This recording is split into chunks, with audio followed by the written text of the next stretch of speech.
हाँ जी बच्चों, तो मेरी आवाज़ आ रही है? प्लीज़ कंफर्म करना एवरीवन, क्या आप लोगों को मेरी आवाज़ आ रही है?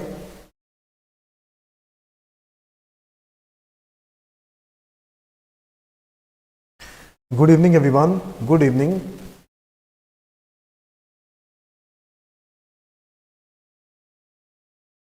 बहुत बढ़िया।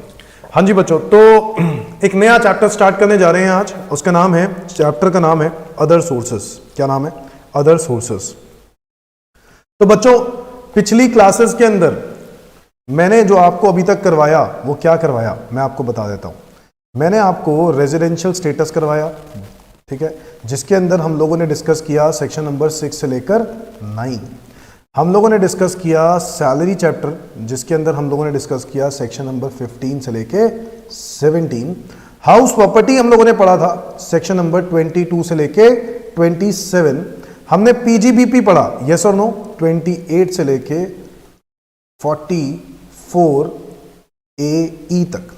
फिर हम लोगों ने कैपिटल गेन पढ़ा 45 से लेके 55 ए तक। और इसके अलावा हम लोग आज जो नया चैप्टर स्टार्ट करने जा रहे हैं विच इज अदर सोर्सेज। दोस्तों, अदर सोर्सेज जो चैप्टर है आज की ही वीडियो के अंदर कवर अप हो जाएगा। आज ही एक ही क्लास के अंदर पार्ट कवर हो जाएगा।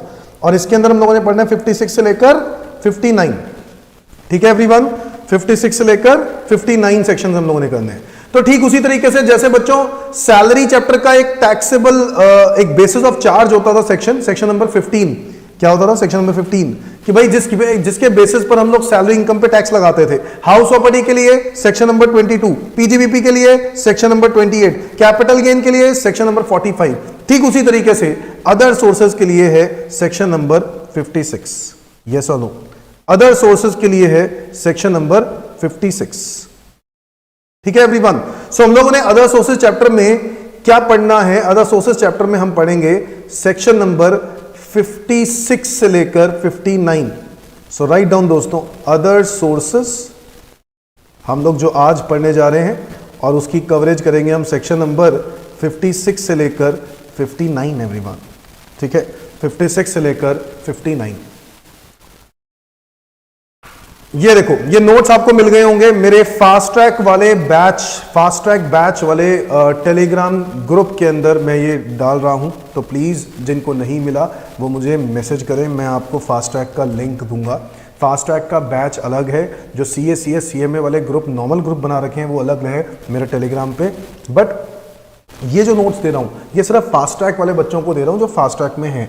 ठीक है जी, तो इधर देखना, income from other sources section number 56 से लेकर 59 हम लोगों ने क्या पढ़ा है, बहुत ही ध्यान से जरूरत है। Basis of charge.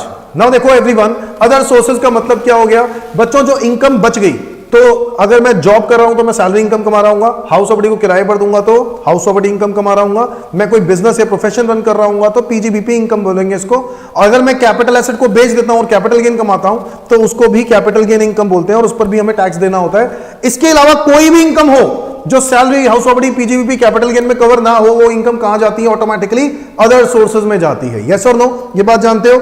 आओ जरा देखते हैं दोस्तों सेक्शन नंबर 56 क्या कहता है। Any income which is not chargeable to tax under the salary head, house property head, PGBP, capital gain, then such income is taxable under the head other sources. तो ऐसी income under the head other sources में taxable होती है। This head of income is called as residual head of income. इसको हम लोग residual head of income भी बोलते हैं। समझ में आ गई बात? इसको हम लोग रेजिडुअल हेड ऑफ इनकम भी बोलते हैं, मतलब जो बच गया वो इनकम इसके अंदर कवर होती है। समझ में आ गई बात? जो इनकम बच गई वो इसके अंदर कवर होती है, याद रखना। अच्छा, now specific incomes which have been discussed under the head. अच्छा चलो, वैसे एक एग्जांपल के तौर पे कौन कौन सी इनकम आती है इसके अंदर?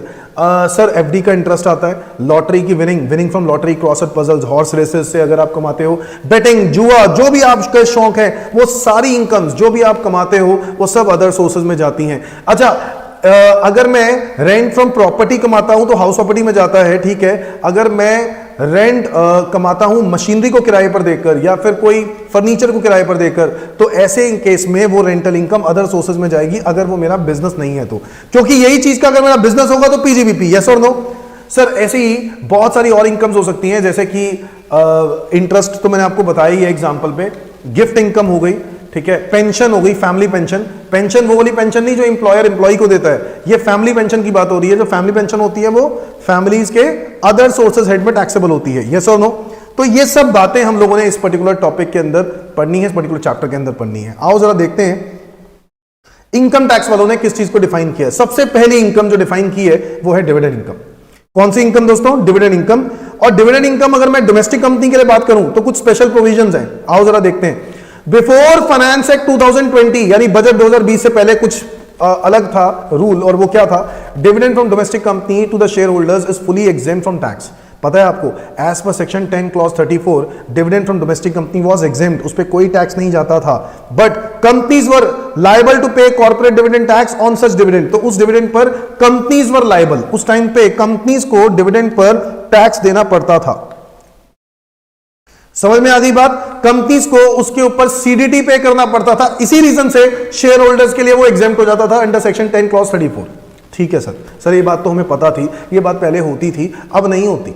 अब नहीं होती क्योंकि अब से क्या बोला गवर्नमेंट ने? अब से बोला डिविडेंड जब भी आपको शेयर होल्डर्स को मिलेगा वो उसी साल में टैक्सेबल हो जाएगा, शेयर होल्डर्स को ही टैक्सेबल होगा। नाउ इसका एडवांटेज ये है कि पहले क्या होता था, एक अमीर इंसान है जिसको 10 लाख रुपए का डिविडेंड मिल रहा है, एक गरीब इंसान है जिसको 1 लाख रुपए का डिविडेंड मिल रहा है। हाँ, 1 लाख रुपए का डिविडेंड, कहाँ 10 लाख रुपए का डिविडेंड? 10 लाख रुपए वाले के ऊपर भी सीडीटी कट के पैसा आ रहा है, 1 लाख रुपए वाले के ऊपर भी सीडीटी कट के आ रहा है। मेरी और कोई इनकम नहीं है, मान लो मेरी इनकम ही 1 लाख रुपए है, तो शेयर होल्डर बोलते थे भाई साहब ऐसा क्यों, ऐसा गुनाह क्यों, मुझसे टैक्स क्यों लिया जा रहा है? मेरी इनकम तो 5 लाख से कम है, 2.5 लाख रुपए तक तो वैसे ही आप जीरो करते हो, और 2.5 लाख रुपए भी आप रिबेट में देते हो 12,500 रुपए की, तो 5 लाख रुपए तक तो मेरा टैक्स वैसे ही नहीं होता। मेरी इनकम सिर्फ डिविडेंड है और आपने उस पर भी मुझसे टैक्स ले रहे हो, चाहे वो सीडीटी के नाम पे ले रहे हो, आपको नहीं लेना चाहिए। तो गवर्नमेंट ने सोचा, दिमाग लगाया और कहा कि ठीक है यार, बजट 2020 के बाद हम अमेंडमेंट डालेंगे और कहा कि dividend from domestic company is now taxable to the share holders. Share holders हैरान, कह रहे ये क्या बात कर दी, ये तो टैक्स और लगा दिया। नहीं नहीं नहीं नहीं नहीं, दिमाग लगाओ, टैक्स उसके लिए लगा दिया जिसकी इनकम 5 लाख से ज्यादा है। ऑब्वियसली 2.5 लाख से लेके 5 लाख तक, जो अगले 2.5 लाख रुपए है, टोटल 5 लाख रुपए तक आपको 12,500 की टैक्स में छूट मिलती है ना, रिबेट मिलता है ना, इसलिए मैं 5 लाख बोल रहा हूं। तो पहले 2.5 लाख, उसके बाद 5 लाख पे 20%, अबव 10 लाख पर 30%, ये हमें टैक्स रेट्स पता है दोस्तों। तो हमें डिविडेंड इनकम के ऊपर अगर डिविडेंड इनकम के ऊपर शेयर होल्डर्स को टैक्स देना पड़ता है, और अगर उसकी शेयर होल्डर की और भी कुछ इनकम्स हैं जिसकी वजह से उसको हायर स्लैब वाला टैक्स पे करना पड़ जाता होगा आज के टाइम पर। और अगर कोई ऐसा इंसान है जिसकी इनकम और कोई है ही नहीं, या फिर इनकम है तो बहुत ही कम है, तो ऐसे केस पे उसको लोअर स्लैब रेट पे करना पड़ता होगा। देखो हुआ ना फायदा। तो यस, शेयर होल्डर्स को डिविडेंड पर टैक्स देने पे शेयर होल्डर को ही फायदा हो रहा है। हाँ, ऑब्वियसली अमीर रिच शेयर होल्डर्स को नुकसान है, बट जो पुअर शेयर होल्डर्स हैं, मतलब छोटे मोटे शेयर्स खरीदे हुए हैं, छोटा मोटा डिविडेंड आ रहा है, उन लोगों के लिए कहा जाए तो देखा जाए ठीक ठाक है, कुछ ज्यादा कुछ खास मतलब उनको कुछ खास टैक्स देना नहीं पड़ रहा। नाउ एक एग्जांपल के तौर पे कि डिविडेंड पहले कैसे होता था। डिविडेंड 1 करोड़ रुपए मिलता था, जैसे कंपनी ने डिक्लेयर किया डिविडेंड दे रहे हैं, सीडीटी 20% है, मान लेते हैं 80 लाख रुपए का जो डिविडेंड बचा वो शेयर होल्डर्स को बांट दिया। तो मैंने एक एग्जांपल दिया हुआ है कि मान लेते हैं 10% शेयर होल्डर हो आप, तो आपको करीब 8 लाख रुपए का डिविडेंड मिला होगा।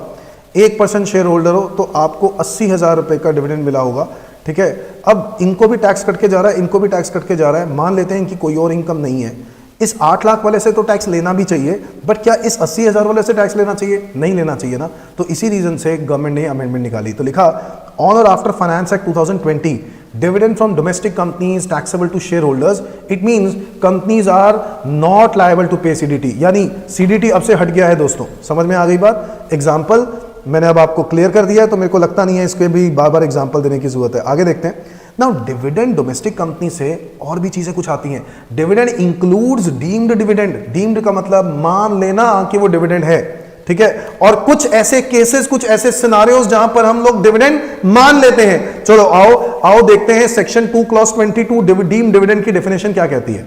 डीम्ड डिविडेंड के अंदर 5 क्लॉज आते हैं जिसके हम लोग डिविडेंड मान लेते हैं। पहला, section 2 clause 22 sub clause A, release of asset. Release of asset कहता है, रिलीज ऑफ एसेट कहता है, if the company distributes asset to the share holders then the market value of such assets up to the extent of accumulated profits shall be treated as deemed dividend. मतलब कि भाई अगर मैंने आपको asset दिया, आप कौन हो? मेरे शेयर होल्डर।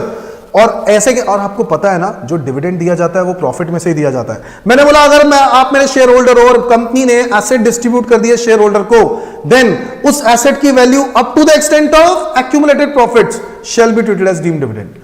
अगर कंपनी डिस्ट्रीब्यूट करती है asset to the share holder, then the market value of such assets up to the extent of accumulated profits shall be treated as deemed dividend. For example, एक example के तौर पे ध्यान से देखना, XYZ limited company distributes assets of fair market value of 80 lakh रुपए to the share holders. 80 lakh रुपए के एसेट थे, सारे शेयर होल्डर को बांट दिए। XYZ limited has reserves and surplus of 20 lakh रुपए के आपके पास रिजर्व एंड सरप्लस पड़े हुए थे। प्रॉफिट एंड लॉस अकाउंट का क्रेडिट बैलेंस 10 लाख बता रहा है। Mister x is a 10% share holder of the company. एक मिस्टर एक्स है जिसके पास ना 80 लाख रुपए में से ना 10% शेयर होल्डर वो है कंपनी का। तो एक तरह से देखा जाए तो जो 80 लाख के एसेट्स बांटे गए हैं, उन 80 लाख के एसेट्स को डिस्ट्रीब्यूट करने पर 10% अगर आप होल्डर हो मिस्टर एक्स, तो मिस्टर एक्स को भी 8 लाख के एसेट्स मिलेंगे। बोलो हाँ या ना? बिल्कुल मिलेंगे सर, बिल्कुल सही कह रहे हो आप। तो 8 लाख के एसेट्स मिस्टर एक्स को मिल गए। अब इस 8 लाख के एसेट्स में मिस्टर एक्स का नॉर्मली कितना उसको मिल ही जाना चाहिए था, वो होगा प्रॉफिट का शेयर। तो बेटा प्रॉफिट का शेयर देखा मैंने 20 और 10 30 लाख, 30 लाख का 10% के हिसाब से 3 लाख, ये 3 लाख रुपए तो डिविडेंड बनता ही है। समझ में आ गई बात? सो 30 लाख का 10% 3 लाख रुपए तो उसका वैसे ही बनता है। तो 8 लाख रुपए में से 3 लाख इज डीम्ड डिविडेंड, मतलब जो डिविडेंड मान लिया गया, और 5 लाख रुपए क्या माना गया? गिफ्ट माना गया। Is that clear to everyone? मतलब गवर्नमेंट कहता है कि जब एक कंपनी शेयर होल्डर को एसेट बांटती है ना, तो ऐसे केस में ना up to the extent of accumulated profit उसका डीम्ड डिविडेंड मान लिया जाएगा। तो 8 लाख में से 3 लाख रुपए डिविडेंड कैसे माना गया? क्योंकि जो प्रॉफिट एंड रिजर्व्स पड़े हुए थे 20 लाख और 10 लाख, टोटल 30 लाख के, वो पूरी कंपनी के लिए थे। और आपका मिस्टर एक्स का शेयर कितना बनता है? 10%, यानी 3 लाख। तो 8 लाख में से 3 लाख तो डिविडेंड ही माना जाएगा ना, और बाकी के 5 लाख रुपए जो हैं वो ये माना जाएगा कि कंपनी ने अपने शेयर होल्डर्स को गिफ्ट कर दिए हैं एसेट। समझ में आ गई बात? 3 लाख रुपए deemed dividend. Is that clear to everyone? और ये जो डिविडेंड है, इस डिविडेंड पर टैक्स अब कौन देगा? अब इस डिविडेंड पर टैक्स हमेशा शेयर होल्डर ही देगा। हमेशा कौन देगा? शेयर होल्डर देगा। There is no exemption now. समझ में आ गई बात? आगे बढ़ते हैं। Section 2 clause 22 sub clause B कहता है distribution of debentures, deposit certificates etcetera to the share holders और bonus shares to the preference share holders. Basically क्या हुआ कि आपने ना इस बार एसेट नहीं दिए अपने शेयर होल्डर्स को, डिवेंचर्स दे दिए, डिपॉजिट सर्टिफिकेट्स दे दिए। किसको? शेयर होल्डर्स को। तो अगेन वही बात, जो डिवेंचर्स या डिपॉजिट सर्टिफिकेट्स दिए गए हैं up to the extent of accumulated profits, उस डिवेंचर्स का या डिपॉजिट सर्टिफिकेट का up to the extent of accumulated profit क्या मान लिया जाएगा? Deemed dividend. Again deemed dividend का क्लॉज। समझ में आता है बात? So up to the extent of accumulated profit उसको डीम्ड डिविडेंड मान लिया जाएगा, और बाकी का जो पैसा है वो एक गिफ्ट माना जाएगा। आओ जरा देखते हैं क्या लिखा है। If company distributes debentures, deposit certificates etcetera to the share holders और bonus shares to the preference share holders, then the value of it up to the extent of accumulated profit shall be treated as deemed dividend। ठीक है जी, उसकी value up to the extent of accumulated profit shall be treated as deemed dividend. ठीक है, मतलब वहां तक ही deemed dividend माना जाएगा और इसके अलावा तो गिफ्ट ही माना जाएगा। फॉर एग्जांपल, अच्छा एक नोट है कि bonus shares given to equity share holders not a dividend. अगर बोनस शेयर्स दिए जाते हैं इक्विटी शेयर होल्डर्स को तो वो डिविडेंड नहीं है, but bonus shares sorry bonus shares अगर प्रेफरेंस शेयर होल्डर्स को दिए जाते हैं तो वो डिविडेंड है। ये बात मैंने ऊपर लिख दी है। बोनस शेयर्स अगर इक्विटी शेयर होल्डर्स को दिए जाते हैं तो वो डिविडेंड नहीं है। बोनस शेयर्स अगर प्रेफरेंस शेयर होल्डर्स को दिए जाते हैं तो वो डिविडेंड है। Is that clear to everyone? Now section 2 clause 22 sub clause C distribution of assets in case of liquidation. Company हो रही है बंद। क्या हो रही है? कंपनी बंद हो रही है। कंपनी बंद हो रही है तो कंपनी अपने सारे एसेट्स डिस्ट्रीब्यूट कर देगी ना अपने शेयर होल्डर्स को। कंपनी सारे एसेट्स डिस्ट्रीब्यूट कर देगी अपने शेयर होल्डर्स को। Again up to the extent of accumulated profit deemed dividend माना जाएगा। ये बात मानते हो ना? बट यहां पर जो up to the extent of deemed accumulated profit तक तो डीम्ड डिविडेंड माना जाएगा। बाकी का कुछ अमाउंट एक्स्ट्रा अगर दिया है कंपनी ने शेयर होल्डर को तो ये मान लिया जाएगा कि उन्होंने शेयर बेच दिए हैं। क्योंकि देखो जो शेयर होल्डर है ना, अब उसको उसके बदले में और तो कुछ पैसे मिलने वाले नहीं है। ये फाइनल सेटलमेंट है क्योंकि कंपनी तो बंद हो रही है। कंपनी बंद होते वक्त आपको 30 लाख रुपए पकड़ा रही है मान लेते हैं, और आपका प्रॉफिट का जो शेयर है वो करीब 15 लाख रुपए बनता है। तो 30 में से 15 लाख तो डिविडेंड ही माना गया। बाकी का जो 15 लाख है वो ये मान लिया गया कि आपने शेयर एक तरह से बेच दिया, उसके बदले में आपको पैसे दिए गए हैं कंपनी की तरफ से। 15 लाख रुपए के शेयर आपने बेच दिए हैं, कंपनी ने आपको पैसे दे दिए हैं। इसका रीजन है, पता है क्या है, मैं क्या बोल रहा हूं, क्यों बोल रहा हूं, क्योंकि कंपनी बंद हो रही है, लिक्विडेट हो रही है। यहां पर गिफ्ट नहीं होगा, यहां पर जो बाकी का डिफरेंस होगा वो सेल ऑफ शेयर्स होगा। So if the company in liquidation distributes assets any value etc to the shareholders and the value up to the extent of accumulated profit shall be treated as deemed dividend. Note, any distribution made out of the profit after liquidation cannot be amounted to dividend. It is a repayment towards capital. So basically आपने liquidation से पहले जो भी अगर assets distribute करें तो up to the extent of accumulated profit वो deemed dividend माना जाएगा। अगर liquidation होने के बाद ये amount दिया गया है, distribute किया गया है, then it is a repayment towards capital, not a dividend. आओ जरा एक एग्जांपल देखते हैं बहुत ध्यान से। X Limited is a domestic company goes into liquidation on 1st of January 21. On this date the company has the following assets and liabilities. तो आपके पास कुछ बैलेंस शीट पड़ी हुई है, शेयर कैपिटल दे रखे हैं 50 लाख के, रिजर्व एंड सरप्लस दिया है 10 लाख का, लोन दिया है 5 लाख का, फिक्स एसेट्स दिए हैं 60 लाख के, कैश दिया है 5 लाख का। ये देखो बैलेंस शीट मैच हो रही है कि नहीं। आगे देखो, mister Sanjay Dutt is a share holder having 10% ownership in the company. तो संजय दत्त जी हैं, उनके पास कंपनी के 10% शेयर होल्डर हैं वो। All the assets after liabilities were distributed to the shareholder. सारे एसेट डिस्ट्रीब्यूट हो गए थे, सारी लाइबिलिटीज को सेट ऑफ करने के बाद कंप्यूट डीम डिविडेंड। आपको निकालना है डीम डिविडेंड कितना होगा। बहुत सिंपल है, आपको पहले बताना है। मैं संजय दत्त की बात कर रहा हूं। संजय दत्त कंपनी में 10% मालिक है। तो अगर हम लोग देखें तो कंपनी में अगर वो 10% मालिक है तो कंपनी ने कितने एसेट्स बांट दिए होंगे, 60 लाख का ये और 5 लाख का क्या कैश, ठीक है ना। और ये 5 लाख का कैश तो इसके साथ लोन के साथ सेट ऑफ कर देते हैं, क्योंकि लाइबिलिटी तो पहले सेट ऑफ करनी पड़ेगी ना। तो 5 और 5 तो गए, तो बचे कितने, 60 लाख। तो फिक्स एसेट्स पड़े हुए हैं आपके पास 60 लाख के, ठीक है। और 60 लाख में से 10% जो ओनरशिप है वो तो किसके पास है, मिस्टर संजय दत्त का। तो 6 लाख रुपए के तो एसेट्स मिलेंगे उसको। अब again up to the extent of accumulated profit उसका डीम डिविडेंड मान लिया जाएगा। तो आपको चेक करना है उसका एक्यूमुलेटेड प्रॉफिट कितना है, वो है reserve and surplus. Reserve and surplus है 10 लाख, 10 लाख का 10% है 1 लाख। तो 6 लाख की जो चीज आपको दी गई है उसमें से 1 लाख रुपए तो डीम डिविडेंड हो जाता है, ठीक है। और बाकी 5 लाख रुपए कंपनी मान लेगी कि वो शेयर्स आपने बेच दिए हैं। सो इस तरीके से देखा जाए तो 1 लाख रुपए डीम डिविडेंड हो गया और बाकी 5 लाख रुपए सेल ऑफ शेयर्स हो गए।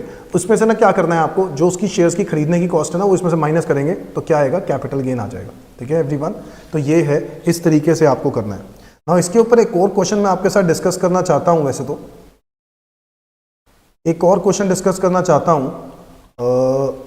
एक काम करते हैं, इस चैप्टर के अंदर ना मैं क्या करूंगा, इस चैप्टर के अंदर ना मैं पहले सारा कंटेंट फटाफट करवा देता हूं और फिर अदर सोर्सेज के क्वेश्चंस कुछ करना स्टार्ट करेंगे, ठीक है। सारा कंटेंट करवा देता हूं, ठीक है एवरीवन। चलो इधर देखो, section 2 clause 22 sub clause D, reduction of share capital. ठीक उसी तरीके से जैसे कि अगर कंपनी ने एसेट्स बांट दिए थे, ठीक है। अब यहां पर कंपनी एसेट्स बांट रही है अगेन, बट ये कंपनी शेयर कैपिटल रिड्यूस हो रहा है। शेयर कैपिटल रिड्यूस होने का क्या मतलब है कि कंपनी के पास जो कैपिटल था वो शेयर कैपिटल रिड्यूस हो रहा है, यानी इंटरनल रिकंस्ट्रक्शन, शेयर की वैल्यू कम कर दी गई है। So in case of reduction of share capital, reduction of share capital internal reconstruction में भी हो सकता है, बाय बैक ऑफ शेयर्स में भी हो सकता है। अगर आप कंपनी अपने ही शेयर्स मार्केट से खरीद लेती है तो ऐसे केस में भी शेयर कैपिटल जो मार्केट में पड़ा हुआ है वो कम हो जाएगा। Yes or no, is that clear to everyone? So in case of reduction of share capital, distribution of assets और any value to the share holder up to the extent of accumulated profits shall be treated as deemed dividend. Similar case जैसे हम लोगों ने अभी तक पढ़े हैं। Section 2 clause 22 sub clause D है, रिडक्शन ऑफ शेयर कैपिटल।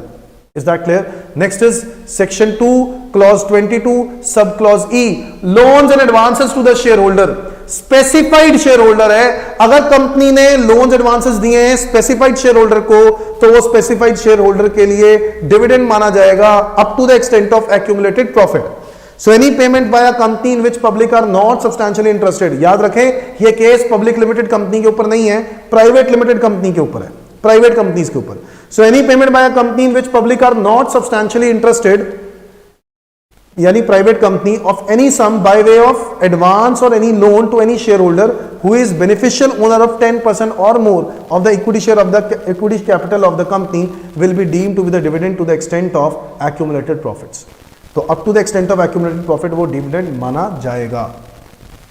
मतलब लोन दे रहा है कंपनी शेयर होल्डर को, फिर भी क्या माना जा रहा है गवर्नमेंट के नजर में, ये डिविडेंड माना जा रहा है। कह रहा है up to the extent of accumulated profit ये डिविडेंड माना जाएगा। एडवांसेस और loans by closely held company to specified concern. अब ये कुछ एक्स्ट्रा बातें हैं जो ध्यान देने की जरूरत है। कह रहा है एडवांसेस और loans by closely held company to specified concern, any payment by a company in which public are not substantially interested, substantially word है ये, interested to any concern in which a shareholder having a beneficial ownership of at least 10% of the equity share in a member or is a member or a partner and in which he has a subsequent interest of 20% or more will be deemed to be the dividend up to the extent of accumulated profits।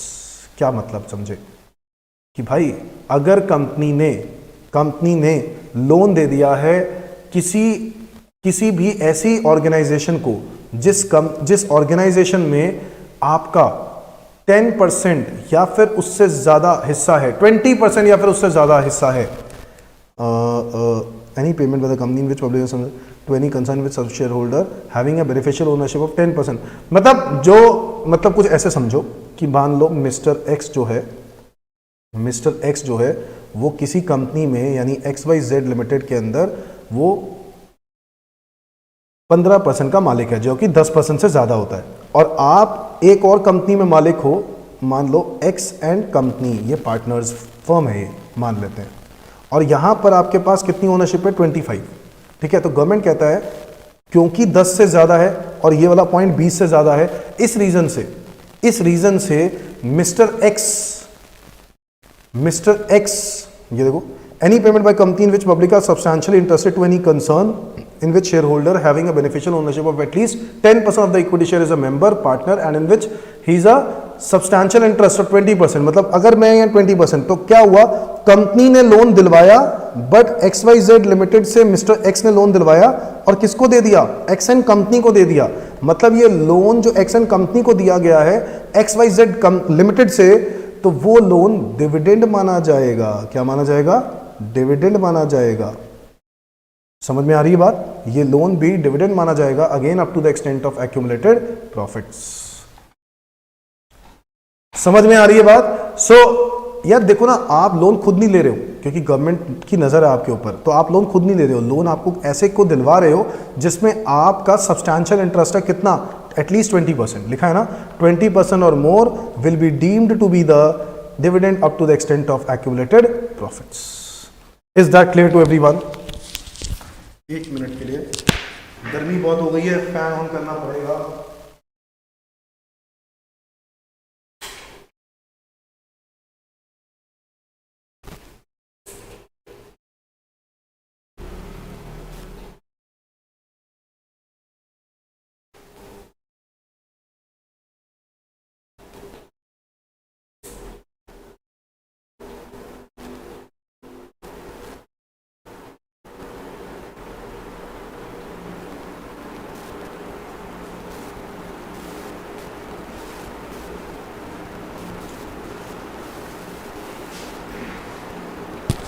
हाँ जी बच्चों, आवाज आ रही है ना मेरी? चलो इधर देखते हैं। तो बच्चों मैं ये कह रहा था कि डीम्ड डिविडेंड का ये क्लॉज है, जरूरी नहीं है कि कंपनी ने आपको लोन दिया है, कंपनी ने लोन किसको दे दिया, किसी ऐसी ऑर्गेनाइजेशन को दे दिया जिसमें आपका 20% से ज्यादा का ओनरशिप है। तो गवर्नमेंट कहता है भाई साहब आपने उसको जो लोन दिया है वो इस बंदे के कहने पर दिया है जिसका कंपनी के अंदर 10% शेयर था। अगर आपका कंपनी में 15% शेयर था, 10 से ज़्यादा था ना, तो ऐसे केस में आप इस कंपनी को रिक्वेस्ट कर रहे हो और आपकी रिक्वेस्ट मानी भी जा रही है और आप इस ऐसे कंपनी को लोन दे रहे हो जिसके अंदर आप ही हो 20% से ज़्यादा, तो ऐसे केस में ये इनडायरेक्टली बेनिफिट आप ही ले रहे हो, तो इसलिए माना जाएगा ये डीम्ड डिविडेंड है, मिस्टर एक्स का डीम्ड डिविडेंड। समझ में आती है बात? बट इसके कुछ एक्सेप्शन है दोस्तों। अब कुछ एक्सेप्शन जो है वो क्या है, ध्यान से देखना। If loan is granted in the ordinary course of its business and lending of money is substantial part of the companies business, मतलब कि अगर मान लेते हैं मेरा ये ऑर्डिनरी कोर्स ऑफ बिजनेस है, मतलब मेरा ये मेन काम, मेरा काम ही यही है, बैंकिंग का काम। भाई बैंकिंग में क्या करते हैं, पैसे लोन पे देते हैं, ठीक है, और बैंक में पैसे जमा कराने की एक फैसिलिटी होती है और ऐसी तरीके से पैसे लोन पे भी दिए जाते हैं। सो अगर मेरा ये काम है लोन देना, मेरा कंपनी का ये काम है, तो ऐसे केस में ये लोन केस, ये इस केस में डीम्ड डिविडेंड कभी नहीं माना जाएगा अगर मेरा ऑर्डिनरी कोर्स ऑफ बिजनेस है तो। Is that clear to everyone? दूसरा, where loan had be treated as dividend subsequently the company declares and distributes dividend to all of its share holders including the borrowing share holder and dividend so paid is set off by the company against the previous borrowings. यानी ये कि company ने आपको loan दिया था, ठीक है, मान लेते हैं 20 लाख रुपए का लोन दिया, कंपनी ने ना डिविडेंड अनाउंस कर दिया। अब 20 लाख रुपए का लोन जो है ना, मान लेते हैं 20 लाख में से 8 लाख रुपए डिविडेंड मान लिया गया था आपका। So when loan has been treated as dividend, अब 8 लाख रुपए डिविडेंड मान लिया गया। कंपनी ने ओरिजिनली डिविडेंड अनाउंस किया और उसमें से आपको 10 लाख का डिविडेंड आपका भी बनता था। आपको पहले ही कितना माल मिल गया है, 8 लाख मिल गया है डिविडेंड, तो 2 लाख रुपए और मिलेगा ना। मेरी बात समझ में आ रही है? मेरी बात समझ में आ रही है? मैं फिर से बोल देता हूं, when loan has been treated as dividend and subsequently the company declares and distributes a dividend to all of the share holders, तो ऐसे सिचुएशन में सारे शेयर होल्डर्स को जब डिविडेंड दिया जाता है तो आपका भी कुछ हक बनता है। मान लो आपका हक बन रहा है 10 लाख का, बट आप 8 लाख रुपए जो पहले ले चुके हो ना, वो एडजस्ट होंगे, आपको सिर्फ 2 लाख रुपए का डिविडेंड मिलेगा, क्योंकि 8 लाख आपको पहले ही मिल चुका है। मेरी बात समझ में आ रही है एवरीवन? समझ में आ गई? Including the borrowing share holder and the dividend so paid is set up by the company against the previous borrowing, the adjusted amount will not be treated as dividend again. अब वो दोबारा dividend माना नहीं जाएगा। समझ में आ गई बात? Exception, the following do not constitute dividend. Constitute लिखना चाहिए था बच्चे को, constitute. The following do not constitute dividend, इसको एडिट कर देना, constitute. The following do not constitute dividend. पहला, any payment made by company और purchase of its own shares. अगर कंपनी अपने ही शेयर्स मार्केट से खरीद लेती है और उसके लिए कोई पैसा देती है तो वो डिविडेंड माना नहीं जाएगा, यानी बायबैक जो है वो डिविडेंड माना नहीं जाएगा। Any payment made bye the company, company ने पेमेंट करी अपने ही शेयर्स मार्केट से खरीदने के लिए, तो वो डिविडेंड माना नहीं जाएगा। एनी डिस्ट्रीब्यूशन ऑफ शेयर्स और demerger by resulting company to share holders of demerged company. क्या समझे?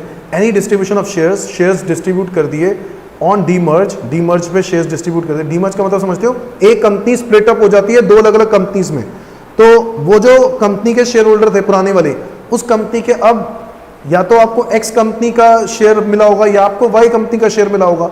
Any distribution of shares on demerger by resulting company to the share holder of demerged company, ठीक है, तो share holder of demerged company के share holder हो, यानी आप मान लेते हैं एक्स वाई लिमिटेड जो है वो एक डीमर्ज्ड कंपनी है और ये डीमर्ज जो कि स्प्लिट अप हो रही है 2 अलग अलग कंपनीज के अंदर, X company and Y company, इसको बोलेंगे रिजल्टिंग कंपनी। क्या बोलेंगे? Resulting company. अब रिजल्टिंग कंपनी क्या करेगी?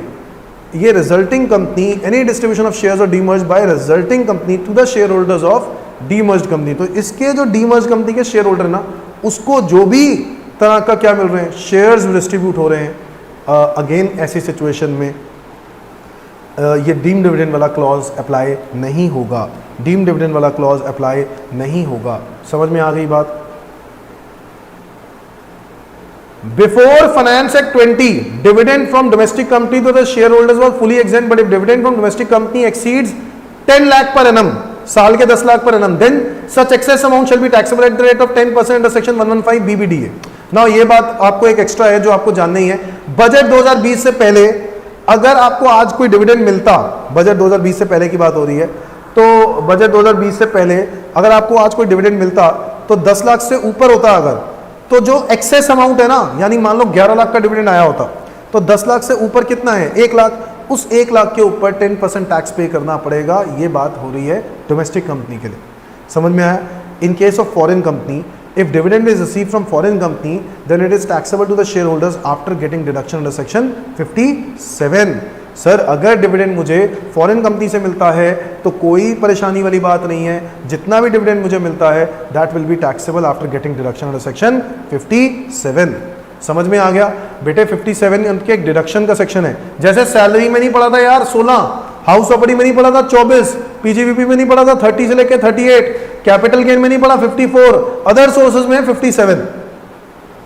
तो फॉरेन कंपनी के लिए तो सिंपली बोल दिया जो भी डिविडेंड मिलेगा उसमें से अगर कोई खर्चे हैं जो सेक्शन 57 में लिखे हुए हैं, अगर कोई खर्चे हैं तो वो माइनस करेंगे, वरना सारा का सारा टैक्स है।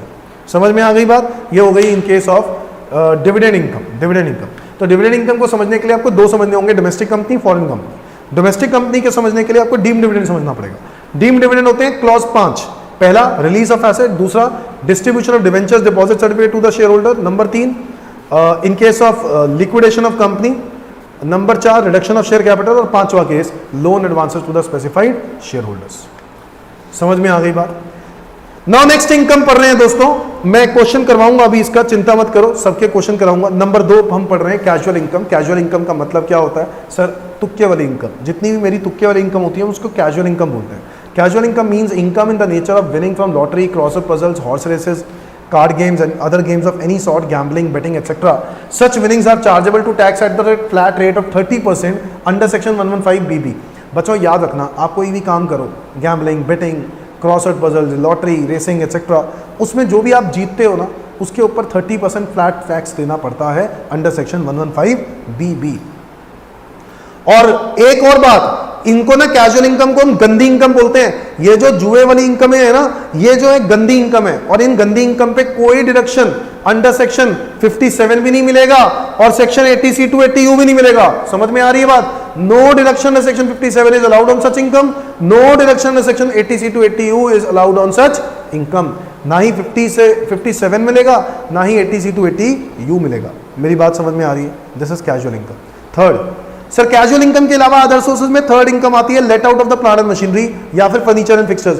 मैंने मशीनरी किराए पर दी, ये जो रेंटल इनकम है that will be taxable under that other sources. मैंने फर्नीचर किराए पर दिया, that will be income, that will be taxable under that other sources. याद रखें, अगर मैं इस चीज का बिजनेस करता हूं, मशीनरी या फर्नीचर का मैं क्या करता हूं? बिजनेस, ठीक है, खरीदता हूं और किराए पर देता हूं, मतलब ये मेरा रेगुलर एक्टिविटी है, तो ये इनकम टैक्सेबल होगी अंडर द हेड PGBP। कहां टैक्सेबल होगी? PGBP। Any income earned from the let out of the plant and machinery or furniture will be taxable under the head other sources only if it is not a regular activity, that is business activity of the assessee. Deduction under section 57 is allowed from such income। 57 के अंदर deduction मिलती है। Point number 4 interest on compensation oblique enhance compensation. कहता है जब भी कोई compulsory acquisition होती है, कंपल्सरी एक्विजिशन पे एक कॉम्पेंसेशन तय होता है, और वो जो कॉम्पेंसेशन तय होती है ना, उसमें क्या होता है कि एक डेट दी जाती है गवर्नमेंट की तरफ से कि हाँ इतने टाइम के अंदर पैसा दे देना। मान लो अगर कोई इतने टाइम में पैसा नहीं देता तो मैं उसके ऊपर क्या लगाऊंगा? इंटरेस्ट। हम उसी की बात कर रहे हैं, interest on compensation. So any interest receive on compensation or enhance compensation, ठीक है, then such interest is taxable under the head other sources in the year in which it is received. जिस साल में मिलेगा उसी साल में टैक्सेबल हो जाएगा, और उसमें से आपको एक डिडक्शन जरूर मिलेगी जो हम लोग पढ़ेंगे, लिखा भी होगा शायद यहाँ पर, शायद लिखा हो, हाँ, deduction section 57 at the rate of 50% is allowed from such income. मतलब आपको जो डिडक्शन मिलेगी 50% की मिलेगी। समझ में आ गई बात? 50% यानी 50% की deduction. Is that clear?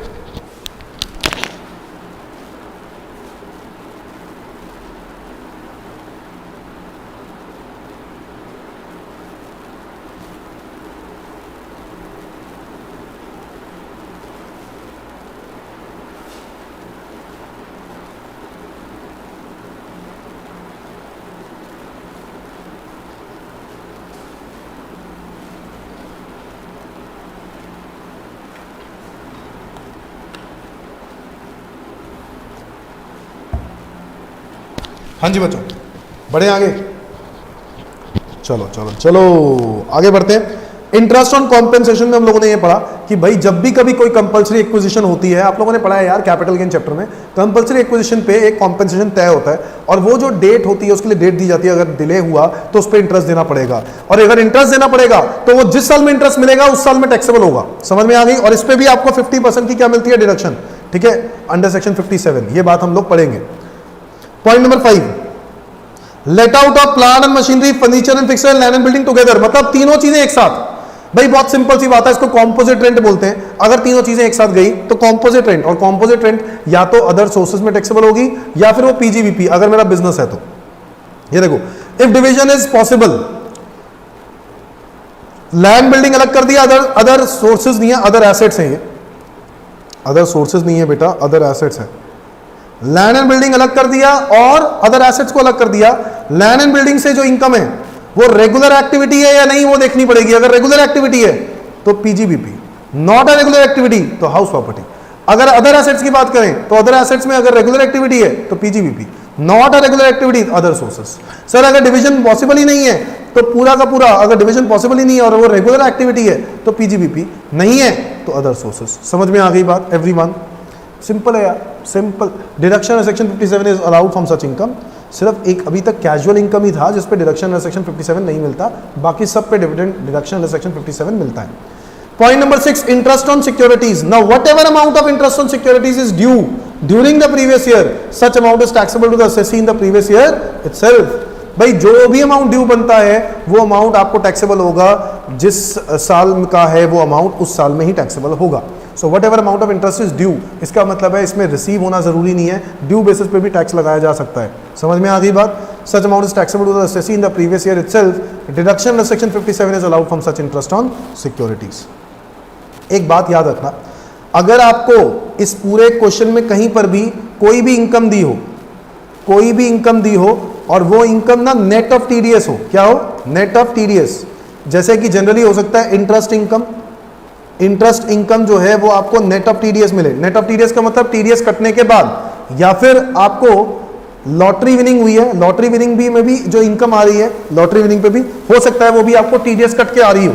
Sir अगर वो इनकम आपको टीडीएस कट के आ रही है तो इसको बोलते हैं नेट ऑफ टीडीएस, उसको हम ग्रॉस अप करेंगे। क्या करेंगे? ग्रॉस अप करेंगे। सर कैसे करोगे? बेटा मान लेते हैं 10 लाख रुपए का आपका लॉटरी थी, 10 लाख रुपए की आपकी लॉटरी थी, आपको 30% टैक्स काट के आपको 7 लाख रुपए मिले। कितने रुपए मिले?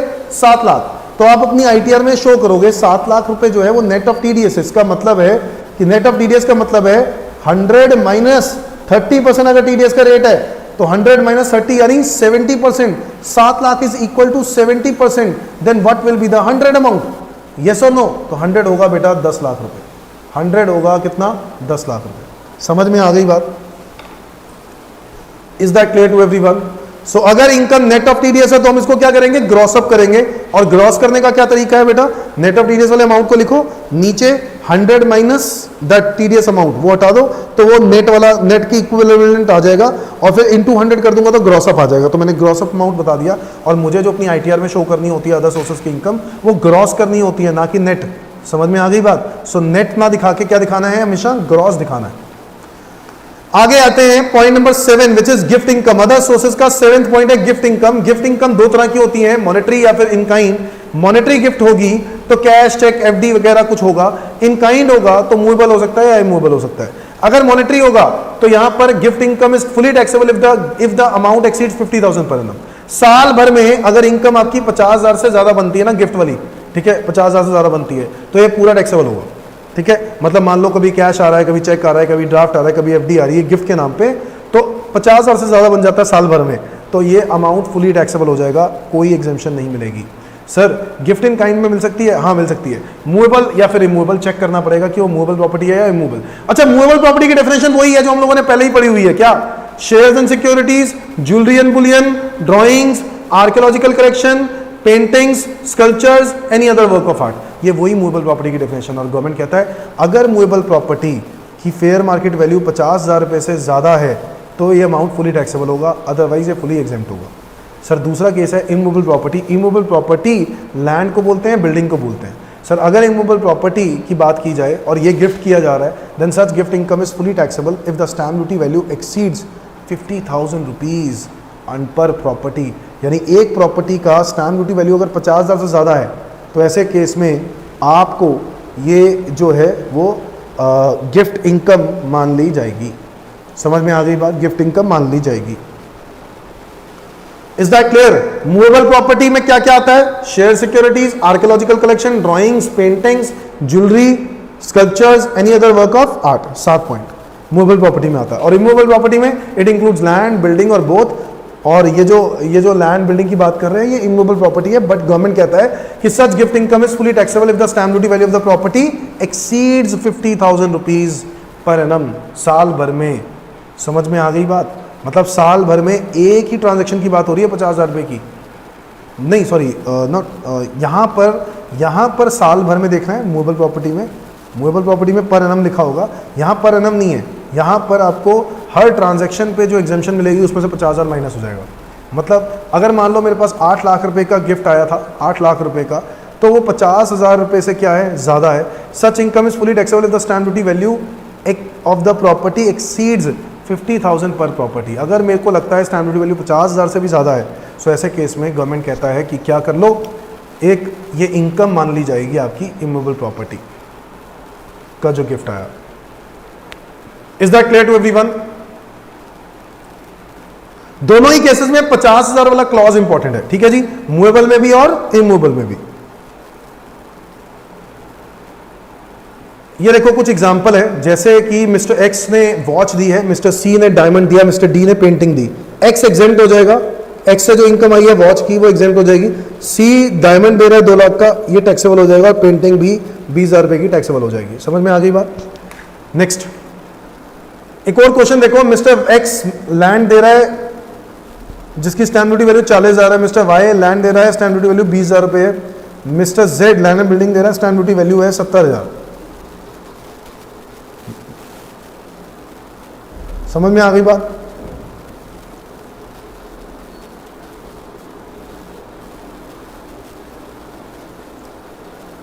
एक्सेप्शन देखो, where gift income is not taxable even if the value exceed 50,000। मतलब कुछ ऐसे केसेस भी हैं बच्चों जहां पर ना गिफ्ट 50,000 रुपए से ज्यादा होगा ना, तब भी पूरा एग्जेम्प्ट होगा। सर ऐसे केस जानना चाहते हैं, जैसे गिफ्ट किससे मिला, रिलेटिव से। रिलेटिव से अगर गिफ्ट मिला, जितने मर्जी हो फैमिली रिलेटिव्स, वो सारे के सारे जितने भी मर्जी गिफ्ट दें फुली एग्जेम्प्ट होते हैं बेटा, वो टैक्सेबल नहीं हो सकते। गिफ्ट फ्रॉम रिलेटिव्स में रिलेटिव्स की डेफिनेशन समझनी बहुत ज़रूरी है ना। यहाँ पर रिलेटिव्स कौन है? रिलेटिव मतलब स्पाउस है, ब्रदर सिस्टर ऑफ इंडिविजुअल है, brother sister of spouse of individual है, brother sister of parents of individual है, any lineal ascendant or descendant of individual है, any lineal ascendant descendant of spouse of individual है, spouse of any person referred in point number B to point F above, HUF Hindu undivided family covered है, maternal parents of individual and spouse, maternal parents of individual and spouse, वो भी इसके अंदर covered है। So basically total कितने points covered है? 8 points. पहला point हो गया स्पाउस ऑफ इंडिविजुअल, ये रिलेटिव है। आपके ताए चाचे, मामा मामी, बुआ फुफड़ जी, ये सब के सब क्या हैं? आपके रिलेटिव्स में आते हैं, और इनसे जो भी पैसा लिया जाता है या प्रॉपर्टी ली जाती है, ये गिफ्ट इनकम मानी जाती है। और इस इनकम पर क्या लग सकता, सॉरी इनकम नहीं मानी जाती, इस पर टैक्स नहीं लगेगा। इनकम नहीं मानी जाती, सॉरी इनकम नहीं मानी जाती, रिलेटिव से गिफ्ट मिलने पर इनकम नहीं मानी जाती। एनी लीनियल असेंडेंट मतलब मेरे बच्चे, बच्चों के बच्चे भी कवर होते हैं, ठीक है। और डिसेंडेंट मतलब मेरे पेरेंट्स और पेरेंट्स के पेरेंट्स भी इसके अंदर कवर होते हैं। समझ में आ गई बात? Is that clear? तो भाई ये बातें आपको पता होनी चाहिए, अभी तक आप लोगों ने पढ़ा ही होगा। आगे बढ़ते हैं।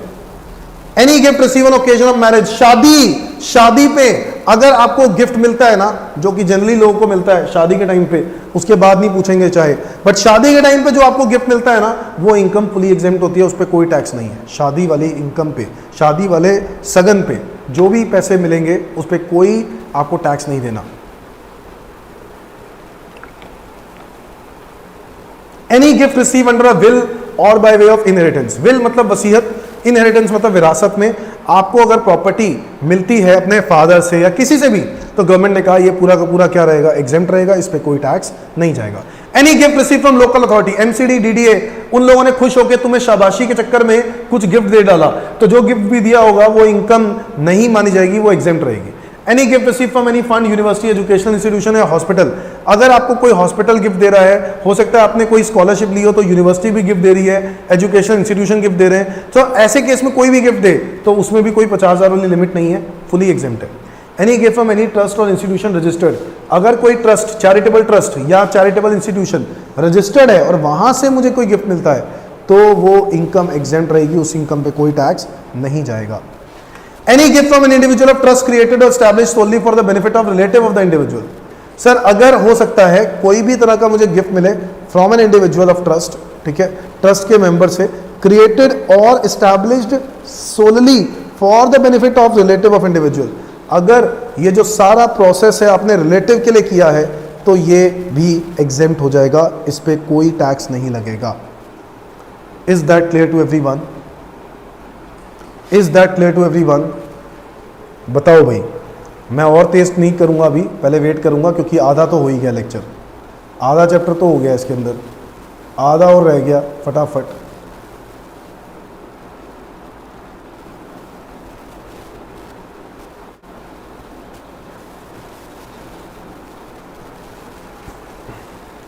तो कोई भी गिफ्ट मिले ट्रस्ट से, इंस्टीट्यूशन से, ठीक है, चैरिटेबल ट्रस्ट पुअर लोगों की मदद करता है ना, पुअर लोगों के लिए तो गिफ्ट हुआ ना वो, तो वो इनकम है, बट गवर्नमेंट ने कहा वो एग्जेम्प्ट इनकम है, उस पर कोई टैक्स नहीं है। Any gift from individual by trust created wholly और solely for the benefit of relative of individual, अगर कोई gift income any gift from individual of trust, trustee से कोई गिफ्ट मिलता है, created establish and solely for the benefit of relative of individual, यानी ये जो बनाया गया था वो किसके लिए बनाया गया था, रिलेटिव ऑफ इंडिविजुअल, तो ऐसे केस में ये गिफ्ट इनकम भी क्या रहेगी, एग्जेम्प्ट रहेगी, इस पर कोई टैक्स नहीं जाएगा।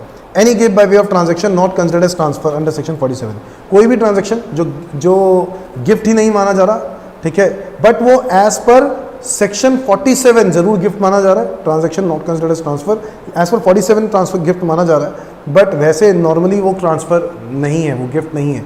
तो any gift by way of transaction not considered as transfer under section 47 it is a capital gift, और ये भी टैक्सेबल नहीं होगा। समझ में आ गई बात सबको? जल्दी बताओ।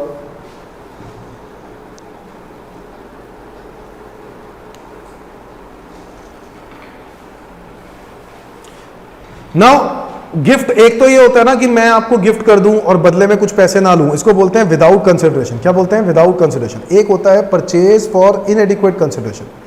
मूवेबल प्रॉपर्टी, इमूवेबल प्रॉपर्टी, मैं एक बाजार से मूवेबल प्रॉपर्टी खरीद के लाता हूं, बाजार में वो एसेट 50,000 रुपये का है और मैं खुद गया एसेट परचेज करने के लिए, तो वो 50,000 रुपये का एसेट मार्केट से 30,000 रुपये का मुझे मिल रहा है। कितने रुपए का मिल रहा है? 30,000। मतलब सब जगह पे 50,000 का है, बट वो बंदा मुझे 30,000 का दे रहा है, तो गवर्नमेंट कहता है ये 20,000 रुपये तूने बचाए हैं, इस बचत पे क्या लगेगा? Tax. So if difference between aggregate fair market value and such consideration exceeds 50,000, then such difference would be taxable in the incomes of recipient. समझ में आ गई बात? बेटा कौन सा point repeat? Jasmine,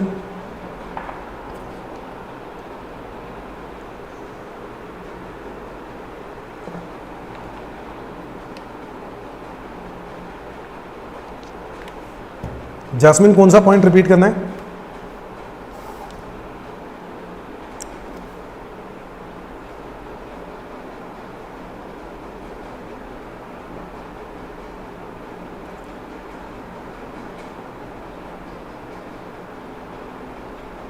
any gift by way of transaction not considered as transfer. बेटा मैंने आपको याद होगा, मैंने एज पर एक सेक्शन 47 में एक लिस्ट होती है transactions which are not considered as transfer.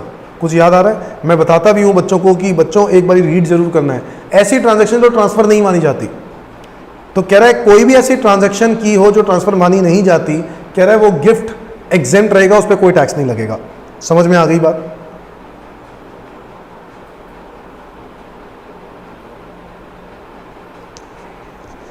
अभी हम बात जो कर रहे हैं ना, वो बात कर रहे हैं इमूवेबल प्रॉपर्टी को परचेज करने की इनएडिक्वेट कंसिडरेशन में। इनएडिक्वेट मतलब सस्ते में।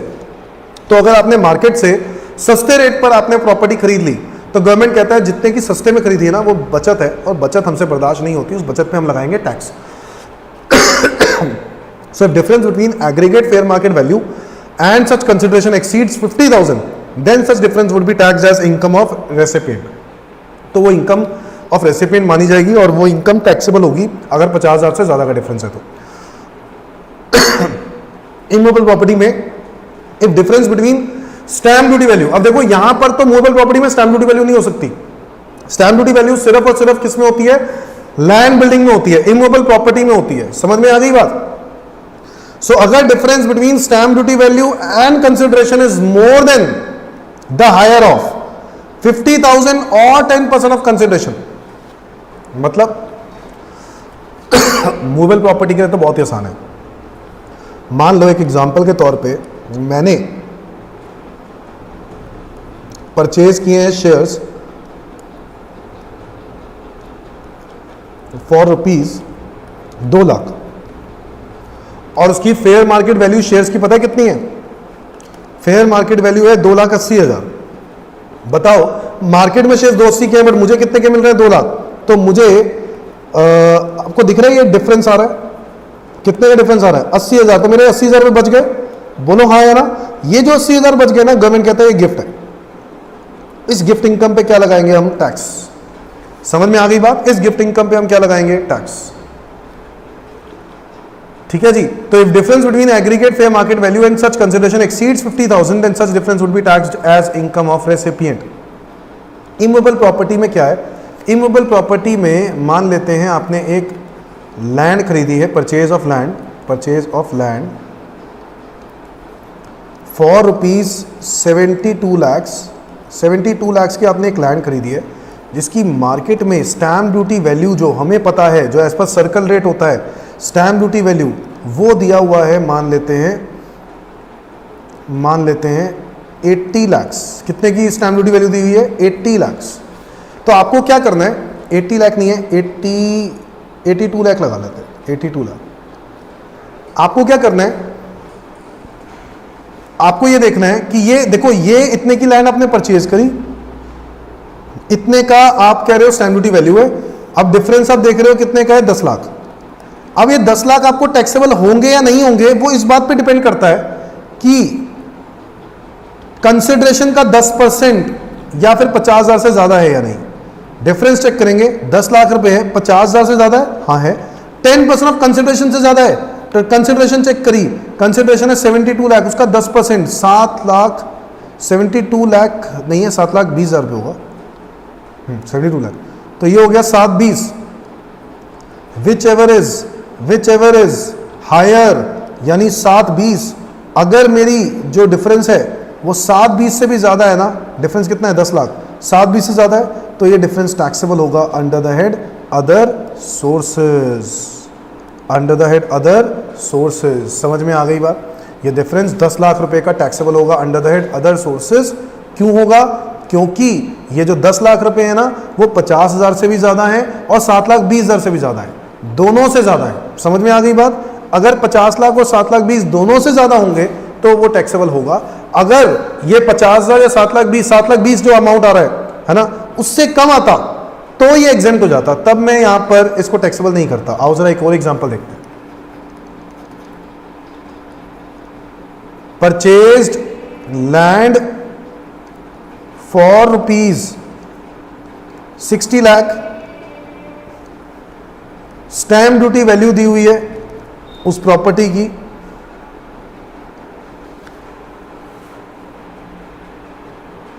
स्टैम्प ड्यूटी वैल्यू दी हुई है, मान लेते हैं 64 लाख। कितने की दी हुई है stamp duty value? 64 lakh. Difference check करेंगे बेटा 4 लाख रुपए का। आपको ये 4 लाख रुपए टैक्सेबल होंगे या नहीं होंगे, ये डिपेंड करेगा इस बात पे कि ये जो डिफरेंस है क्या 10% ऑफ कंसिडरेशन, 10% ऑफ कंसिडरेशन कितना है? 60 लाख, उसका 10% कितना हो गया? 6 लाख, या तो वो और 50,000 रुपए, whichever is higher, 6 lakh रुपए हायर है। अब 6 लाख रुपए से ज्यादा है क्या ये डिफरेंस? नहीं, 6 लाख रुपए के बराबर नहीं है ये डिफरेंस, और इसी रीजन से ये 4 लाख रुपए एग्जेम्प्ट हो जाएगा। क्या हो जाएगा? एग्जेम्प्ट हो जाएगा। बोलो हाँ या ना? Thank you Rohan ji, thank you, बहुत बहुत शुक्रिया। बताओ ये एग्जाम्पल समझ में आता है? नोट कर रहे हो ना साथ साथ? जल्दी जल्दी नोट करो, जल्दी जल्दी नोट करो।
सर समझ में आ गया ना आपको? अब ये देखो, मैं आपको आगे करवाता हूं। ये देखो sir, purchase for inadequate consideration, तो ये बात थी। अच्छा, ये एक बात ध्यान रखना, मूवेबल प्रॉपर्टी वाली बात अप्लाई तब नहीं होगी अगर आपने ये मूवेबल प्रॉपर्टी किसी ऐसे बंदे से खरीदी है जिसका वो स्टॉक हो। मतलब किसी ऐसे बिजनेसमैन से खरीदी है जिसका वो स्टॉक हो, जिससे आपने खरीदी है, वो उसका ट्रेडिंग का काम है उस चीज का, और आप उसी से खरीद रहे हो, तो ऐसे केस में ये माना जाएगा कि आपने डिस्काउंट पे लिया वो सामान। This provision will apply only to the property which is in the nature of capital asset of the recipient and not the stock in trade, raw material और consumable store of any business of the recipient. समझ में आ गई बात? Example, mister X purchase shares of 20,000, fair market value 40,000 रुपए। Mister X purchase painting of 3 lakh, fair market value 4 lakh. ये taxable होगा, ये तो हमें पता चल जाता है। ये एग्जाम्पल्स तो हमें समझ में आ ही रहे हैं, आसान है। ठीक है, अब एक बात जो मैं आपके साथ करना चाहता हूं वो है अमेंडमेंट वाली बात, बड़ी ही इंपॉर्टेंट है, ध्यान से सुनना। अच्छा, इसके अंदर ना एक और क्लॉज है, याद रखना है। अगर आपने मूवेबल प्रॉपर्टी किसी बिजनेसमैन से खरीदी है ना, किसी जिसका काम है वो चीज़, तो ऐसे केस में गवर्नमेंट कहता है वो जो डिफरेंस है वो डिस्काउंट माना जाएगा, वो डिफरेंस टैक्सेबल नहीं होगा। ठीक है, मान लो मैंने अमेजोन से 50,000 रुपये की चीज़ 40,000 रुपये में खरीदी, तो मुझे वो टैक्सेबल इसलिए नहीं होगा क्योंकि वो डिस्काउंट दे रहे हैं मुझे। समझ में आ गई बात? वो मुझे टैक्सेबल नहीं होगा। तो ऐसा हो सकता है कि कोई चीज़ सस्ती मिल जाए बट वो कुछ ऑफर या डिस्काउंट की वजह से मिल जाए, तो ऐसे केस में वो टैक्सेबल नहीं होगा। यानी आपको ये देखना है कि वो बंदा उस चीज़ का बिजनेस करता है या नहीं।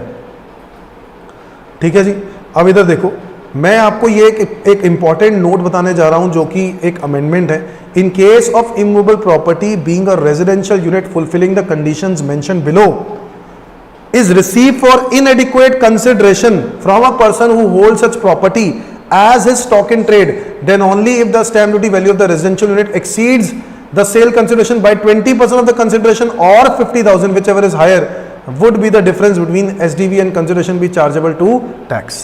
एक बार फिर से, अगर इमूवेबल प्रॉपर्टी की बात करें, being a residential unit fulfilling the conditions mentioned below, जो कंडीशंस हम नीचे पढ़ने वाले हैं, is receive for inadequate consideration, मतलब एक इमूवेबल प्रॉपर्टी मैंने रिसीव करी इनएडिक्वेट कंसिडरेशन के लिए, यानी सस्ते में, from a person who holds such property as a stock in trade, मतलब उसका काम as a stock in trade है, जिससे मैंने वो प्रॉपर्टी खरीदी है, वो बिल्डर है, ट्रेडर है, स्टॉक बिल्डिंग खरीदता है, बेचता है। अब उससे मैंने जिससे खरीदी है वो स्टॉक इन ट्रेड का काम कर रहा है, then only if the stamp duty value of residential unit exceeds the sale consideration by 20% of the consideration or 50,000, whichever is higher, would be the difference between SDV and consideration be chargeable to tax.